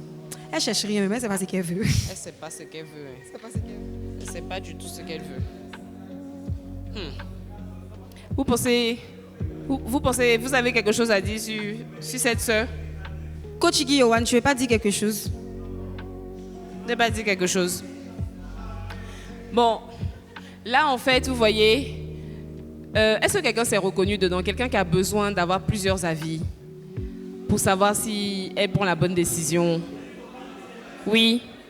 Non, si vous voulez, vous n'êtes pas obligé de lever vos mains, mais si vous vous reconnaissez dans ça, si tu penses quelque chose, mais tu as besoin de parler de ça à ta grande sœur, tu veux voir coach Meliou pour lui en parler, tu veux avoir un entretien avec un coach pour lui dire, tu veux savoir ce qui se passe, est-ce que ta BAD peut t'expliquer, est-ce que ta CPC, ça devient beaucoup en fait. Et quand c'est comme ça montre en fait quelqu'un qui n'a pas d'assurance. La personne n'a aucune assurance sur elle, elle a besoin des avis des autres, elle a besoin que ce qu'elle fait soit validé. Et aussi, ça montre quand même qu'elle n'a pas de relation avec Dieu. Pour moi, ça c'est le plus grave en fait. Parce que dans tout ça là même, bon, à aucun moment on nous a dit que dans sa prière, le Seigneur a dit si. C'est-à-dire que même si c'était mélangé dans la vie des autres là, peut-être on avait au moins la vie du Saint-Esprit au milieu quoi. Mais il n'y a pas ça. C'est quelqu'un qui court directement pour aller demander, toi tu penses quoi, toi tu penses quoi, toi tu penses quoi. Et voilà, elle s'est retrouvée avec des avis très contraires. Elle ne sait plus quoi faire. La collègue, on ne sait pas si elle est mariée. La tante qui est mariée a dit ceci. On se dit que si elle est mariée, qu'elle dit ça, c'est qu'elle a raison. Et puis, elle va dans tous les sens. Vous savez, c'est le dernier cas qu'on va faire. Et puis, je vais essayer de conclure par rapport à tout ce qu'on a dit. La première des choses, en fait, on va partir d'abord étant une personne qui veut entrer dans une relation. Avoir des amis, c'est très important. Les amis, en fait, justement, vous permettent de faire cette première étape-là, de nomination, de relations sociales. On apprend à savoir ce qu'on veut pas. Tu as des amis, même des fois, qui sont garçons, que tu aimes bien, mais par exemple, tu te dis que dès que vous parlez travail, sa manière d'être nonchalant, sa manière de dire qu'il n'a pas envie d'aller à l'école, ça te plaît pas. C'est une manière de savoir que tu veux pas que ton mari rigole avec les études. Voilà, tu trouves que c'est pas quelque chose, c'est pas sexy chez un homme. Voilà, c'est ton point. Hein? Non, c'est vrai, c'est ton point. Toi, tu estimes que, voilà quoi, c'est pas intéressant qu'un homme soit comme ça. Même s'il a l'argent, tu veux que par exemple ce soit un homme vraiment le matin il se lève, il a des choses à faire. C'est parce que tu as vu ça chez tes amis déjà que ça t'a permis de pouvoir voir tes critères. Donc avoir des amis c'est très important. Et puis être intentionnel aussi dans ses amitiés. Il faut être profond. C'est parce que tu es profond en amitié que tu arrives après à être profond avec la personne qui va venir vers toi. Mais si tu as des amis, bon, c'est bien sûr, ce sont les amis de l'église, on est là, on se voit dimanche, quand on ne se voit pas, bon, en tout cas tes amis sont là, ils ne savent pas trop de ta vie, tu ne sais pas trop de leur vie. C'est pas profond quoi. On a des activités ensemble, une fois que les activités sont finies là, sincèrement posez-vous la question. Moi quand j'étais plus jeune, en tout cas quand j'ai connu Christ, il y a des amis que j'ai quand même gardés. Et il y en a d'autres, je me suis rendu compte que, en fait, c'était des amis que je voyais parce qu'on était dans Paya, en fait. Puisque je ne fais plus Paya, on n'a plus rien en commun. Vous voyez, non? Donc, c'est pas qu'on est fâchés, hein, mais en vérité, on n'avait que ça en commun. C'est pas parce que je connais le Seigneur même, c'est juste parce que quand on s'appelait là, c'était pour dire samedi, on fait quoi? On s'en va en boîte. Et je ne vais plus en boîte. Donc, qui va m'appeler pour m'écrire quoi? Voilà, il y a des amis, mais ce sont des amis de brunch. C'est pas forcément amis de trucs, mais vous vous rendez compte que voilà, c'est pour dire, toi tu as choisi quoi? Non, en tout cas la tata, c'était tout. On rit à ce moment-là, mais quand on sort, il n'y a pas de profondeur. Ça, c'est pas des amis en fait qui vous permettent de commencer à analyser avec qui vous allez être. Ayez des amis profonds, des amis qui connaissent vos douleurs vraiment, des amis qui, même si c'est une seule personne, même si c'est deux personnes, il faut qu'il y ait quelqu'un qui connaisse votre vulnérabilité. Vous Vous voyez? Quelqu'un avec qui vous pouvez être assez vrai. Vous pouvez dire comment vous êtes, comment vous ressentez. La personne vous voit tel que vous êtes. Et ça vous apprend en fait justement à être vulnérable. Il y a des gens qui n'ont jamais eu d'amis. Ils sont se mettre dans une relation aussi, c'est compliqué parce qu'en vérité, ils n'ont pas d'amis. Ils ne savent pas comment on fait pour être des amis.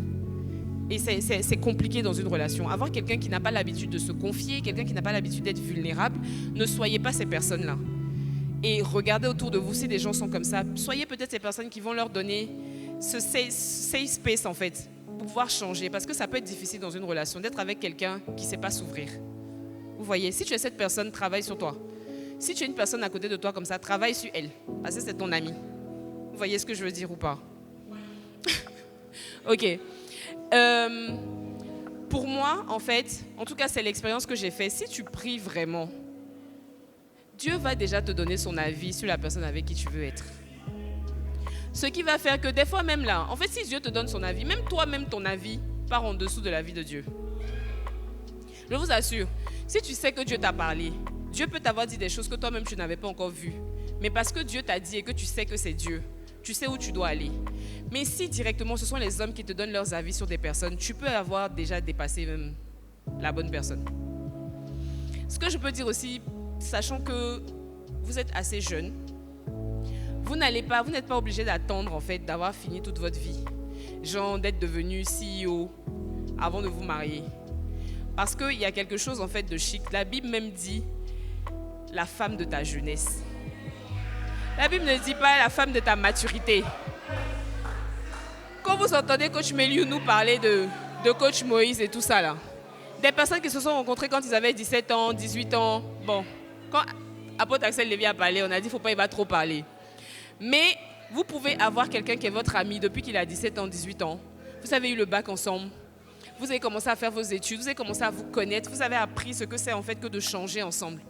Parce que c'est vrai que chaque saison a ses challenges. Et quand on est avec quelqu'un et qu'on arrive à traverser une saison, la saison après le bac et puis l'université, si j'arrive à traverser ça avec quelqu'un et à aller ensuite dans la saison où on travaille, je vous assure que si vous avez réussi à tenir ça, ça va être beaucoup plus facile même pour vous, genre de tenir la vie. Parce que tu as eu quelqu'un qui était gamin, tu te retrouves avec quelqu'un qui commence à struggle, qui commence à savoir plutôt qui il veut être. Peut-être qu'il t'avait dit que ouais, je veux être pilote, et puis maintenant un coup comme ça, il te dit que non, en fait, je veux faire marketing.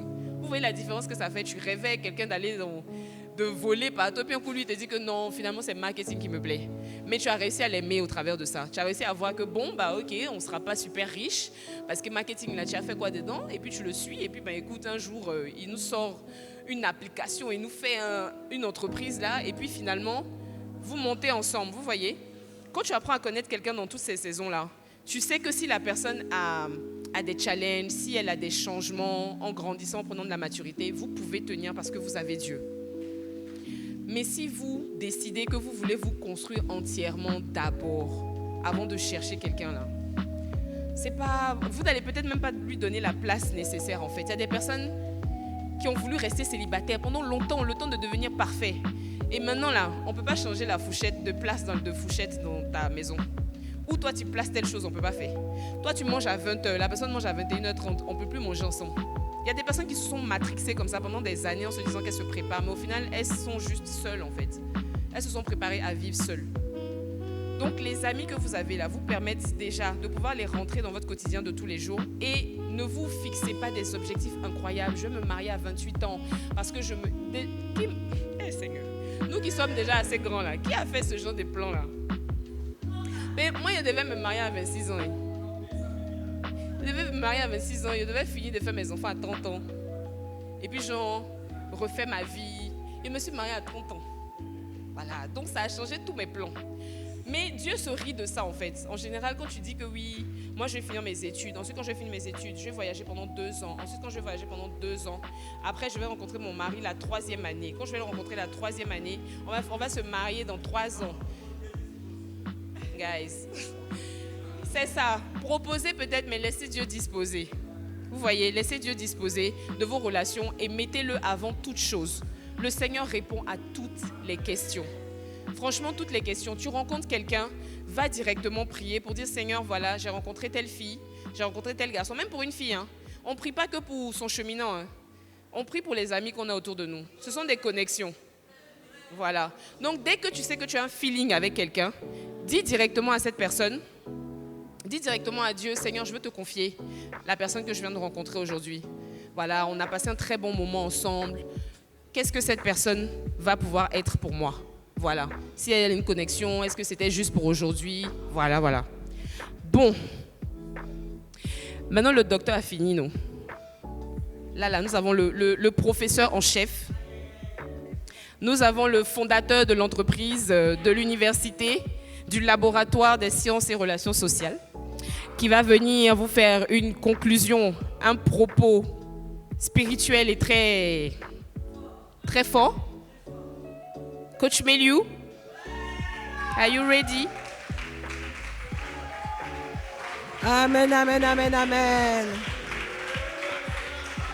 Mais l'expert a déjà presque tout dit. Hein. On rend grâce au Seigneur Jésus pour ce rendez-vous qui est un rendez-vous puissant. Dis à ton voisin, c'est un rendez-vous puissant. Vous savez, on ne sera jamais lassé, fatigué de parler d'amour. Parce que selon ma théorie à moi, la science dit que le premier facteur de mortalité dans le monde entier, ce sont les maladies cardiovasculaires. Cardiovasculaires. C'est les gourmets. Donc, ce n'est pas vraiment ça, mais c'est des problèmes de cœur. Et vous voyez, dans nous qui sommes coachs, pasteurs, 80% de notre personnalité est construite dans le milieu dans lequel on est, dans la famille dans laquelle on évolue, dans les expériences qu'on traverse. Et je vous assure que l'amour est l'arme première que le diable utilise pour nous détruire. Tu es une personne qui peut-être n'a pas connu son père. Entre-temps, dans ton cœur a tellement soif d'amour. Et tous les visages masculins qui t'apportent de l'attention éveillent en toi comme cette soif-là, elle est augmentée. Et tu rentres dans une histoire d'amour. Tu te jettes dans une histoire d'amour. C'est même pas l'homme de ta vie. C'est juste un mec sur qui tu crushes. Il aime bien ton visage. Il veut pas le voir pendant 2 ans. Voilà, il veut voir ton visage pendant 2 semaines et puis c'est bon. Mais voilà, tu t'es jeté quelque part et puis ça t'a laissé. Donc ce sujet-là, dis à ton voisin, l'amour c'est important. L'amour c'est important. Donc c'est bien d'être un gars spirituel, mais c'est bien d'être un gars qui est sage et qui a la connaissance de l'amour. La Bible nous dit dans le livre de Proverbes, il nous dit, garde ton cœur plus que toute autre chose, car de lui sortent les sources de l'art. Les sources de l'art, ça veut dire que de ton cœur sortent les sources de la vie. Mais quand un cœur a vécu trop de blessures, trop de gourmets, le cœur même est mélangé, appuyé, tordu, gondolé, bizarre. Maintenant, toi, ton fiancé, c'est le modèle de ton fiancé, tu vas aller choisir son cœur là même, penché là. Donc, il t'aime de tout son cœur, penché. Maintenant, gloire à Dieu, tu as des amis. Le thème, on dit, les amis qui gâtent le love. Maintenant, est-ce que tout le monde gâte? On a cité des différents types d'amis. On a vu le cas 1, l'ami qui projette sa blessure. Le cas 2, l'ami qui a peur de te perdre. Le cas 3, l'ami qui est intéressé. Ah, intéressé par la même personne, c'est pas bon. Hein? Moi, j'ai vécu ça. Hein? Si je vous raconte, c'est trop affreux. Non. L'ami qui juge selon les apparences. L'ami qui n'aime pas l'amour. L'ami qui encourage toujours. Le cas 7, l'ami qui valide tout. Le cas 8, l'ami qui se tait alors qu'il devrait parler. Et l'ami qui expose. L'ami qui veut tout contrôler. Donc tout ça, ce sont des différents cas d'amis. Ça veut dire que la Bible nous dit, on va lire la parole. Elle nous dit dans le livre de Proverbes 27, c'est pas Isaïe, verset 6, on dit les reproches d'un ami montrent son affection, mais le signe d'amitié d'un ennemi sont trompeurs. Donc ça veut dire qu'un ami en te donnant un conseil, il se dit Joe, il te fait du bien. Maintenant toi, qu'est-ce que tu fais de ce conseil-là? Je veux donner l'image de quelqu'un qui t'offre, qui te donne une corde. Soit la corde Non, une vraie, une grosse corde. Soit la corde t'aide à te hisser vers le ciel, donc à monter plus haut, soit la corde t'aide à te pendre. Ça veut dire que le conseil est la corde. Tu te pends avec ou bien tu es hissé vers le haut. Donc avant de savoir ce que tu dois faire de la corde, c'est la corde que tu dois regarder. Il y a deux choses. Et la corde à regarder et soi-même. Est-ce que je suis prêt à recevoir un bon conseil? Est-ce que la corde qu'on m'a donnée là, la corde même a quelque chose de bizarre, je sens un esprit de mort quand j'ai la corde là. Il y a des conseils, quand tu as fini d'entendre le conseil là, tu es déprimé. Tu ne sais même pas pourquoi, tu ne sais pas, ta semaine est bizarre. Oh, c'est une petite réflexion. Ève l'a vécu. C'est-à-dire que pour détruire l'humanité, juste une conversation. Donc des fois, il y a des conseils que tu ne dois même pas entendre. C'est des conseils là, dès que la personne vient s'asseoir, qui dit en tout cas, je te dis que bon, si tu as du discernement, que tu sens déjà le parfum du conseil, tu coupes court vite. Maintenant, si tu ne sais pas là, comment ça? Développe, qu'est-ce que tu veux dire? Vous savez pourquoi Dieu, lorsqu'il met un bébé dans le ventre, il le maintient caché dans le ventre pendant 9 mois. Dieu est Dieu.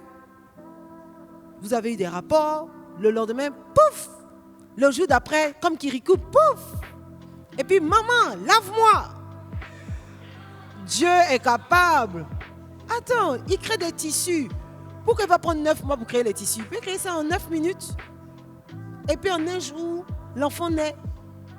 Mais tout ce qui sort de toi, porte du fruit pour ta destinée, doit être caché. En tout cas, au début. Maintenant, caché de qui? Parce qu'il y a des clandestins amoureux dans les églises. Et tu es amoureux. Et puis de la même façon que tu as parlé à Lucie pour dire qu'on n'en parle pas pour l'instant au coach, on attend que ce soit mûr. C'est comme ça que tu vas chez Rebecca. On n'en parle pas pour les coachs, on attend que ce soit mûr. Tu vas voir Francesca, on n'en parle pas. Donc toi, tu gères les soeurs dans l'église. Mais on n'en parle pas. Et puis il est malin. Il est spirituel. Il dit ne te précipite pas. Il ne faut pas qu'on déçoive les parents. Attendons que ce soit mûr.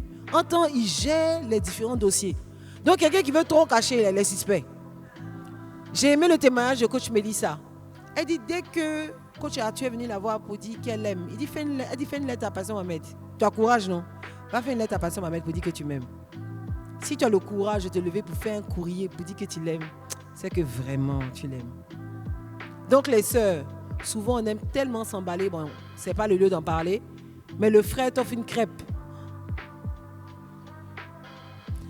Coach, je vais te parler. Non, je sens. Tu vois, des fois, il m'a donné une crêpe au Nutella, puis il a fait. Et puis quoi? Et puis quoi? Maintenant, des fois, le pire même, c'est des fois quand vous êtes juste, tu n'aimes pas même le gars. Tu n'aimes pas la go. Vous causez ce monde dans Néos là. Attends, moi je te dis, tu sais cette fille-là. Tu sais cette fille-là. Avant, elle était à l'église qui s'appelait la gloire vivante de la flamme. Tu sais ce qu'elle a fait là-bas? Non, moi je te dis que cette fille, je la sens pas. Hein. Je la sens pas. Tu n'as pas vu le body qu'elle a mis là? Non, elle n'est pas spirituelle. Elle n'est pas spirituelle. Mais non, mais c'est mon ami, oui, on connaît ça. Je vous ai vu vous riez comme ça dans Néos. Ah, on ne peut plus rire. Tu causes avec quelqu'un, il ne faut même pas éclater de rire même. J'aimerais que toi-même, tu sois conscient de la place de l'amour dans ta vie. Et pense que si tu es là, c'est parce que tu sais, acclame le Seigneur pour toi-même. Voilà. Des gens qui ont bon mariage, quand tu les vois, tu sais. Les gens qui auront des mariages glorieux, on sait où les trouver. Ceux qui, la pluie a retenu là, on ne vous maudit pas. Hein? Mais en fait, si vous n'entendez pas ces choses, parce que, est-ce qu'on est toujours en direct sur YouTube? La connexion ne marchait pas. Ça veut dire que ce sont les élus qui sont dans la salle. Amen, amen, amen. Donc ce soir, après tout ce que coach Audrey Camille a dit, je pense que déjà vous avez une vue claire de la façon dont on doit gérer les conseils. On peut les entendre ou pas. Il y a des conseils que tu ne dois jamais entendre. Et il y a des conseils que tu dois éviter d'entendre en exposant la relation dans laquelle tu veux entrer. Vous connaissez les différentes étapes. On est d'abord amis. Après amis, mais tu sens que la personne te fait un peu de l'effet. Donc, on est amis, mais en vue de s'aimer. La personne ne sait pas, tu ne lui dis pas, mais tu l'analyses, tu la checkes. Tu viens voir ton coach, on prie, on regarde, on analyse. Et puis, ok, à un moment, peut-être que lui, tellement courageux, il vient te voir, il te dit, ah vraiment, il a des sentiments pour toi. Et si c'est un gars bien, ça dit qu'il a déjà vu le coach. Le coach lui a dit, ok, vas-y, tu peux lui parler. Puis il vient, il te dit, ah bon, écoute, comme on est du même Bloombus là, est-ce qu'on peut descendre à tel endroit, comme ça on va parler. Et en parlant, il te dit vraiment que quand il te voit, son cœur n'est pas indifférent. Vous savez, tout ce qu'on apprend sur l'amour, ça s'apprend. Courtiser, ça s'apprend. Courtiser, entre guillemets, draguer, on n'aime pas trop le terme draguer, ça l'est tellement Chanel. Oh, c'est de la drague, hein, courtiser. C'est de la drague, on veut breaker. Donc c'est ça. Parce qu'il y en a qui valent rien, faut rien. Il est joli comme ça, mais vraiment, ça fait 2 jours, hein. Ça fait 2 jours. J'aime ta Bible, vraiment, j'aime ta Bible. Quand il voit ta Bible, fais voir comment tu médites même. Tchepo même, tchepo. Tu es joli, tu es spirituel et puis tu es tchepo. C'est pas bon. Il y a des sœurs aussi, elles sont mal ennuies. Mal. Que Dieu nous permette cette année-là, on veut vraiment prendre le temps pour en parler, on va en parler. Donc, aimer, ça s'apprend. Tu commences une relation dans l'amitié en vue d'amour. Maintenant, quand les sentiments sont révélés, on vous dit, bon, vous êtes toujours amis, vous êtes des amis amoureux. C'est-à-dire qu'on n'est pas en cheminement, on n'est pas en fiançailles, on est des amis amoureux. On continue de se fréquenter. À un moment, on sent que c'est posé, hein, c'est profond, c'est enraciné. Là, à ce moment-là, on commence vraiment une relation. Hein. Ça ne veut pas dire qu'on se touche, ça ne veut pas dire qu'on se voit dans le noir, qu'on se donne des méditations nocturnes, non. Mais on sait qu'on s'en va quelque part. Et après, maintenant, on rentre dans les fiançailles, qui est une procédure un peu plus officielle. OK? Tout le monde connaît cette procédure. J'ai rencontré des bloomers dernièrement qui m'ont dit, ah ouais, on devait voir les coachs avant? J'ai jamais su. Non, j'étais étonnée. Mais bon. Donc, c'est important que vous impliquiez les coachs. Il y a 2 amis dont on n'a pas parlé. L'ami parent. Quand ton papa ou ta maman te dit que ton ami que tu emmènes souvent à la maison là, il ne me plaît pas du tout. Tu vois ces cheveux là, non? Les cheveux des drogués ont fait maintenant là. Je n'aime pas du tout, du tout. Là c'est compliqué. Tu gères ça comment? Le second ami dont on n'a pas parlé, c'est l'ami invisible. C'est-à-dire, c'est qui l'ami invisible? ChatGPT, Internet. Donc, il y en a qui tissent des relations en disant, ah, il m'a dit, on dit quoi? Chat, je réponds quoi? Bon, après, le gars, il est en relation avec Chat, il ne sait même pas. C'est même pas ta personnalité. Des fois aussi, on regarde tellement de films, on a une image de l'amour. Tu vois, c'est compliqué dans ta tête, tu as des conseils tous les jours, en fait.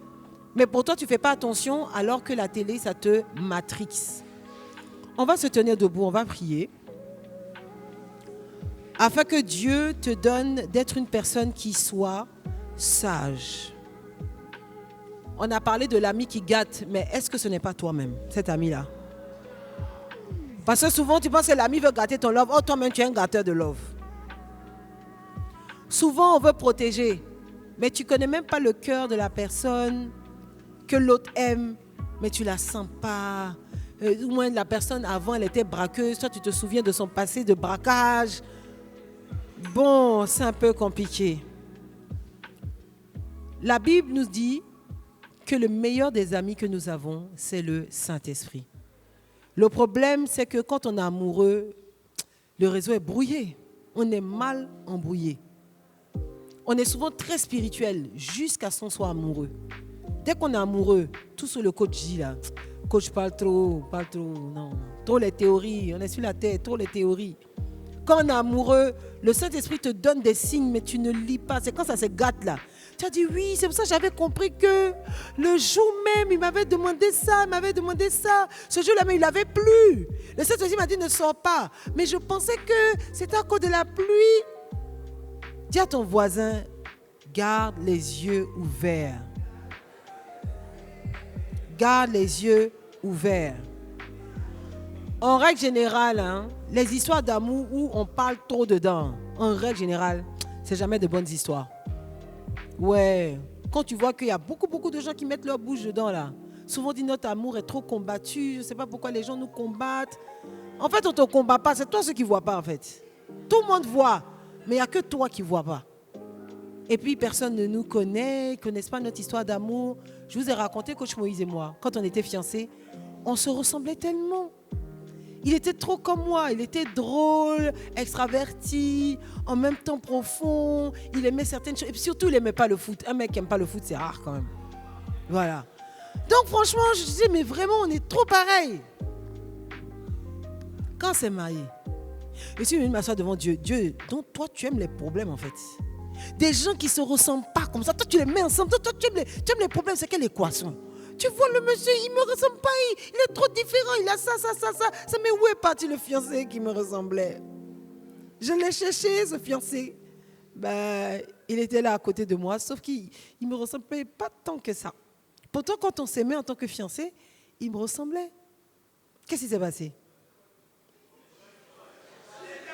Shift! Shift! Ah! On s'est marié là, il est devenu mon patron en même temps un coup de chat. Et dans le fait de mariage, c'est comme ça qu'on commande des gens. Je me rappelle qu'une fois, on était allé manger quelque part, puis on était pressé, puis il dit, oh mais descends vite, tout ça. Et puis il y avait un gars qui était à côté de nous, enfin le voisin d'où on allait. Et lui, il avait vu au début comment coach Moïse me courtisait. Et le voisin fait ça, donc maintenant tu cries sur elle-même. Tu dis quoi? Fais vite même. Ton mariage est comme ça. Ah, c'est chic, hein? Il a commencé à rire. Parce que dès que tu te maries, tout ton malin tu as fait là, ça a fini en même temps. Tout malin tu as fait. Donc pendant que tu es fiancé là, fais ton malin, ma fille. Fais ton malin. Voilà. Fatigue. Profite. Ok. Bon, on ne veut pas les filles qui prennent la tête, Les preneuses de tête, les casse-pieds, les boudeuses, les immatures. Non, on ne les veut pas. Tu es jolie, mais tu parles mal, ta bouche là. Tu parles mal. Et puis tu es jolie. Mais c'est une malédiction. Donc ta beauté là, c'est pour te regarder dans la photo. Entre-temps, tous ceux ou celles qui parlent mal là, elles ne savent pas, mais ça c'est un malheur. S'il vous plaît les filles, si vous avez une bouche lame, moi j'appelle ça la langue lame. Tu as une langue lame, il faut vite guérir. Il faut à chaque fois pour demander, ici j'ai parlé mal. Ah bon? J'ai dit quoi? Parce que celles qui ont la langue lame, elles ne font même pas exprès. Tu as dit que tu as 2-3 paroles fia. Le temps tu te rends compte, elle dit j'ai parlé mal, j'ai pas parlé mal. J'ai dit si tu as froid, casse-toi. Donc, celles qui ont la langue lame, si tu as une amie qui a la langue lame, vraiment sois la personne qui va la guérir. Une amie qui va dire à son ami vraiment, en vérité là tu parles mal. Moi je connais des amitiés, même des amitiés garçon, fille, des amitiés, des vraies amitiés qui n'ont pas pu tenir à cause de la langue lame de la personne. La personne parle mal. Elle ne fait même pas expresser, c'est dans son sang. Ça c'est quel sang? Prends le sang de Jésus. Le sang de Jésus. Tu vas lever une main. Je peux donner ça à quelqu'un, Jess?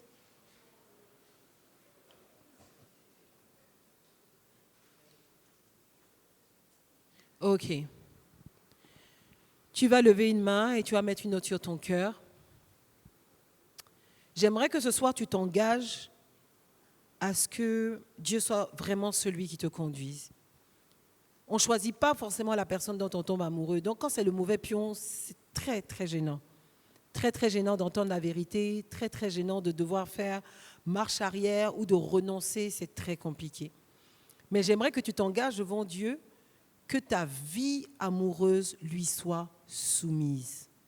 Que le règne de Dieu ne s'arrête pas seulement dans ton ministère, mais aussi dans ta vie amoureuse.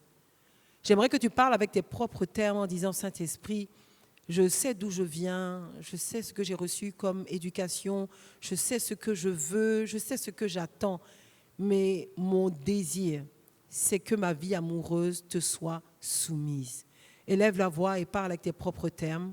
Si tu es connecté et que tu m'entends, j'aimerais que toi aussi, dans ta chambre, dans ton salon, tu fasses cette prière en disant, Seigneur, ne me permets pas de me tromper.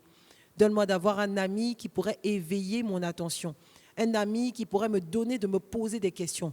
Non pas de s'imposer, non pas de me corrompre, non pas de me tromper, mais d'éveiller mon discernement afin que je t'interroge mieux. Merci Saint-Esprit parce que toi, tu donnes tellement de valeur à chacune des vies ici présentes. Seigneur, toi, tu sais combien tu comptes sur les enfants qui vont sortir de nos mariages. Combien de fois le ministère qui va naître de nos mariages seront des ministères puissants. Seigneur, agis et opère encore. Que tous ceux qui sont là, qui entendent cette parole et qui sont dans de mauvaises voies, puissent entendre ta voix ou celle d'un ami sage, afin de revenir à de bons sentiments. Je prie, Père éternel, pour tous ceux qui ont été trompés, détournés dans la voie de leur relation amoureuse, celle que toi tu désirais, par la voie trompeuse d'un ami, l'ignorance d'un ami, le manque de discernement d'un ami. Je prie au Père que toi, tu mettes en place ce GPS spirituel qui ramène l'histoire là où toi, tu l'avais laissé. Merci Jésus parce que tu le fais. Je déclare maintenant que vos vies sont des vies conduites par l'Esprit. Dieu est avec vous et à chaque instant, à chaque pas que vous posez dans la marche avec lui, il vous éclaire, il vous parle, il vous donne des signes. Merci Jésus. Nous sommes nés d'un ministère où on a vu Pasteur Mohamed et Maman Lily créer une œuvre grande par la force de cet amour. Au nom puissant de Jésus, nous sommes héritiers, Seigneur Jésus, de cette part. Le mariage heureux en Christ, pur en Christ, conduit par toi, désiré par toi, au nom puissant de Jésus. Pousse un grand Amen. Amen, amen, amen, amen. Donc, je ne sais pas à quel niveau tu es, à différents stades que j'ai cités, mais quel que soit le stade dans lequel tu te trouves, j'aimerais que quand tu rentres à la maison, tu parles au Saint-Esprit en lui disant que, voilà le niveau dans lequel je suis. Saint-Esprit, c'est toujours temps. Tu peux toujours parler, tu peux toujours dire un mot. Mais maintenant, il y a des fois, tu es déjà convaincu.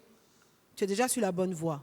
Seigneur, scelle ça au nom de Jésus. Accélère au nom de Jésus. Que Dieu vous donne la capacité financière.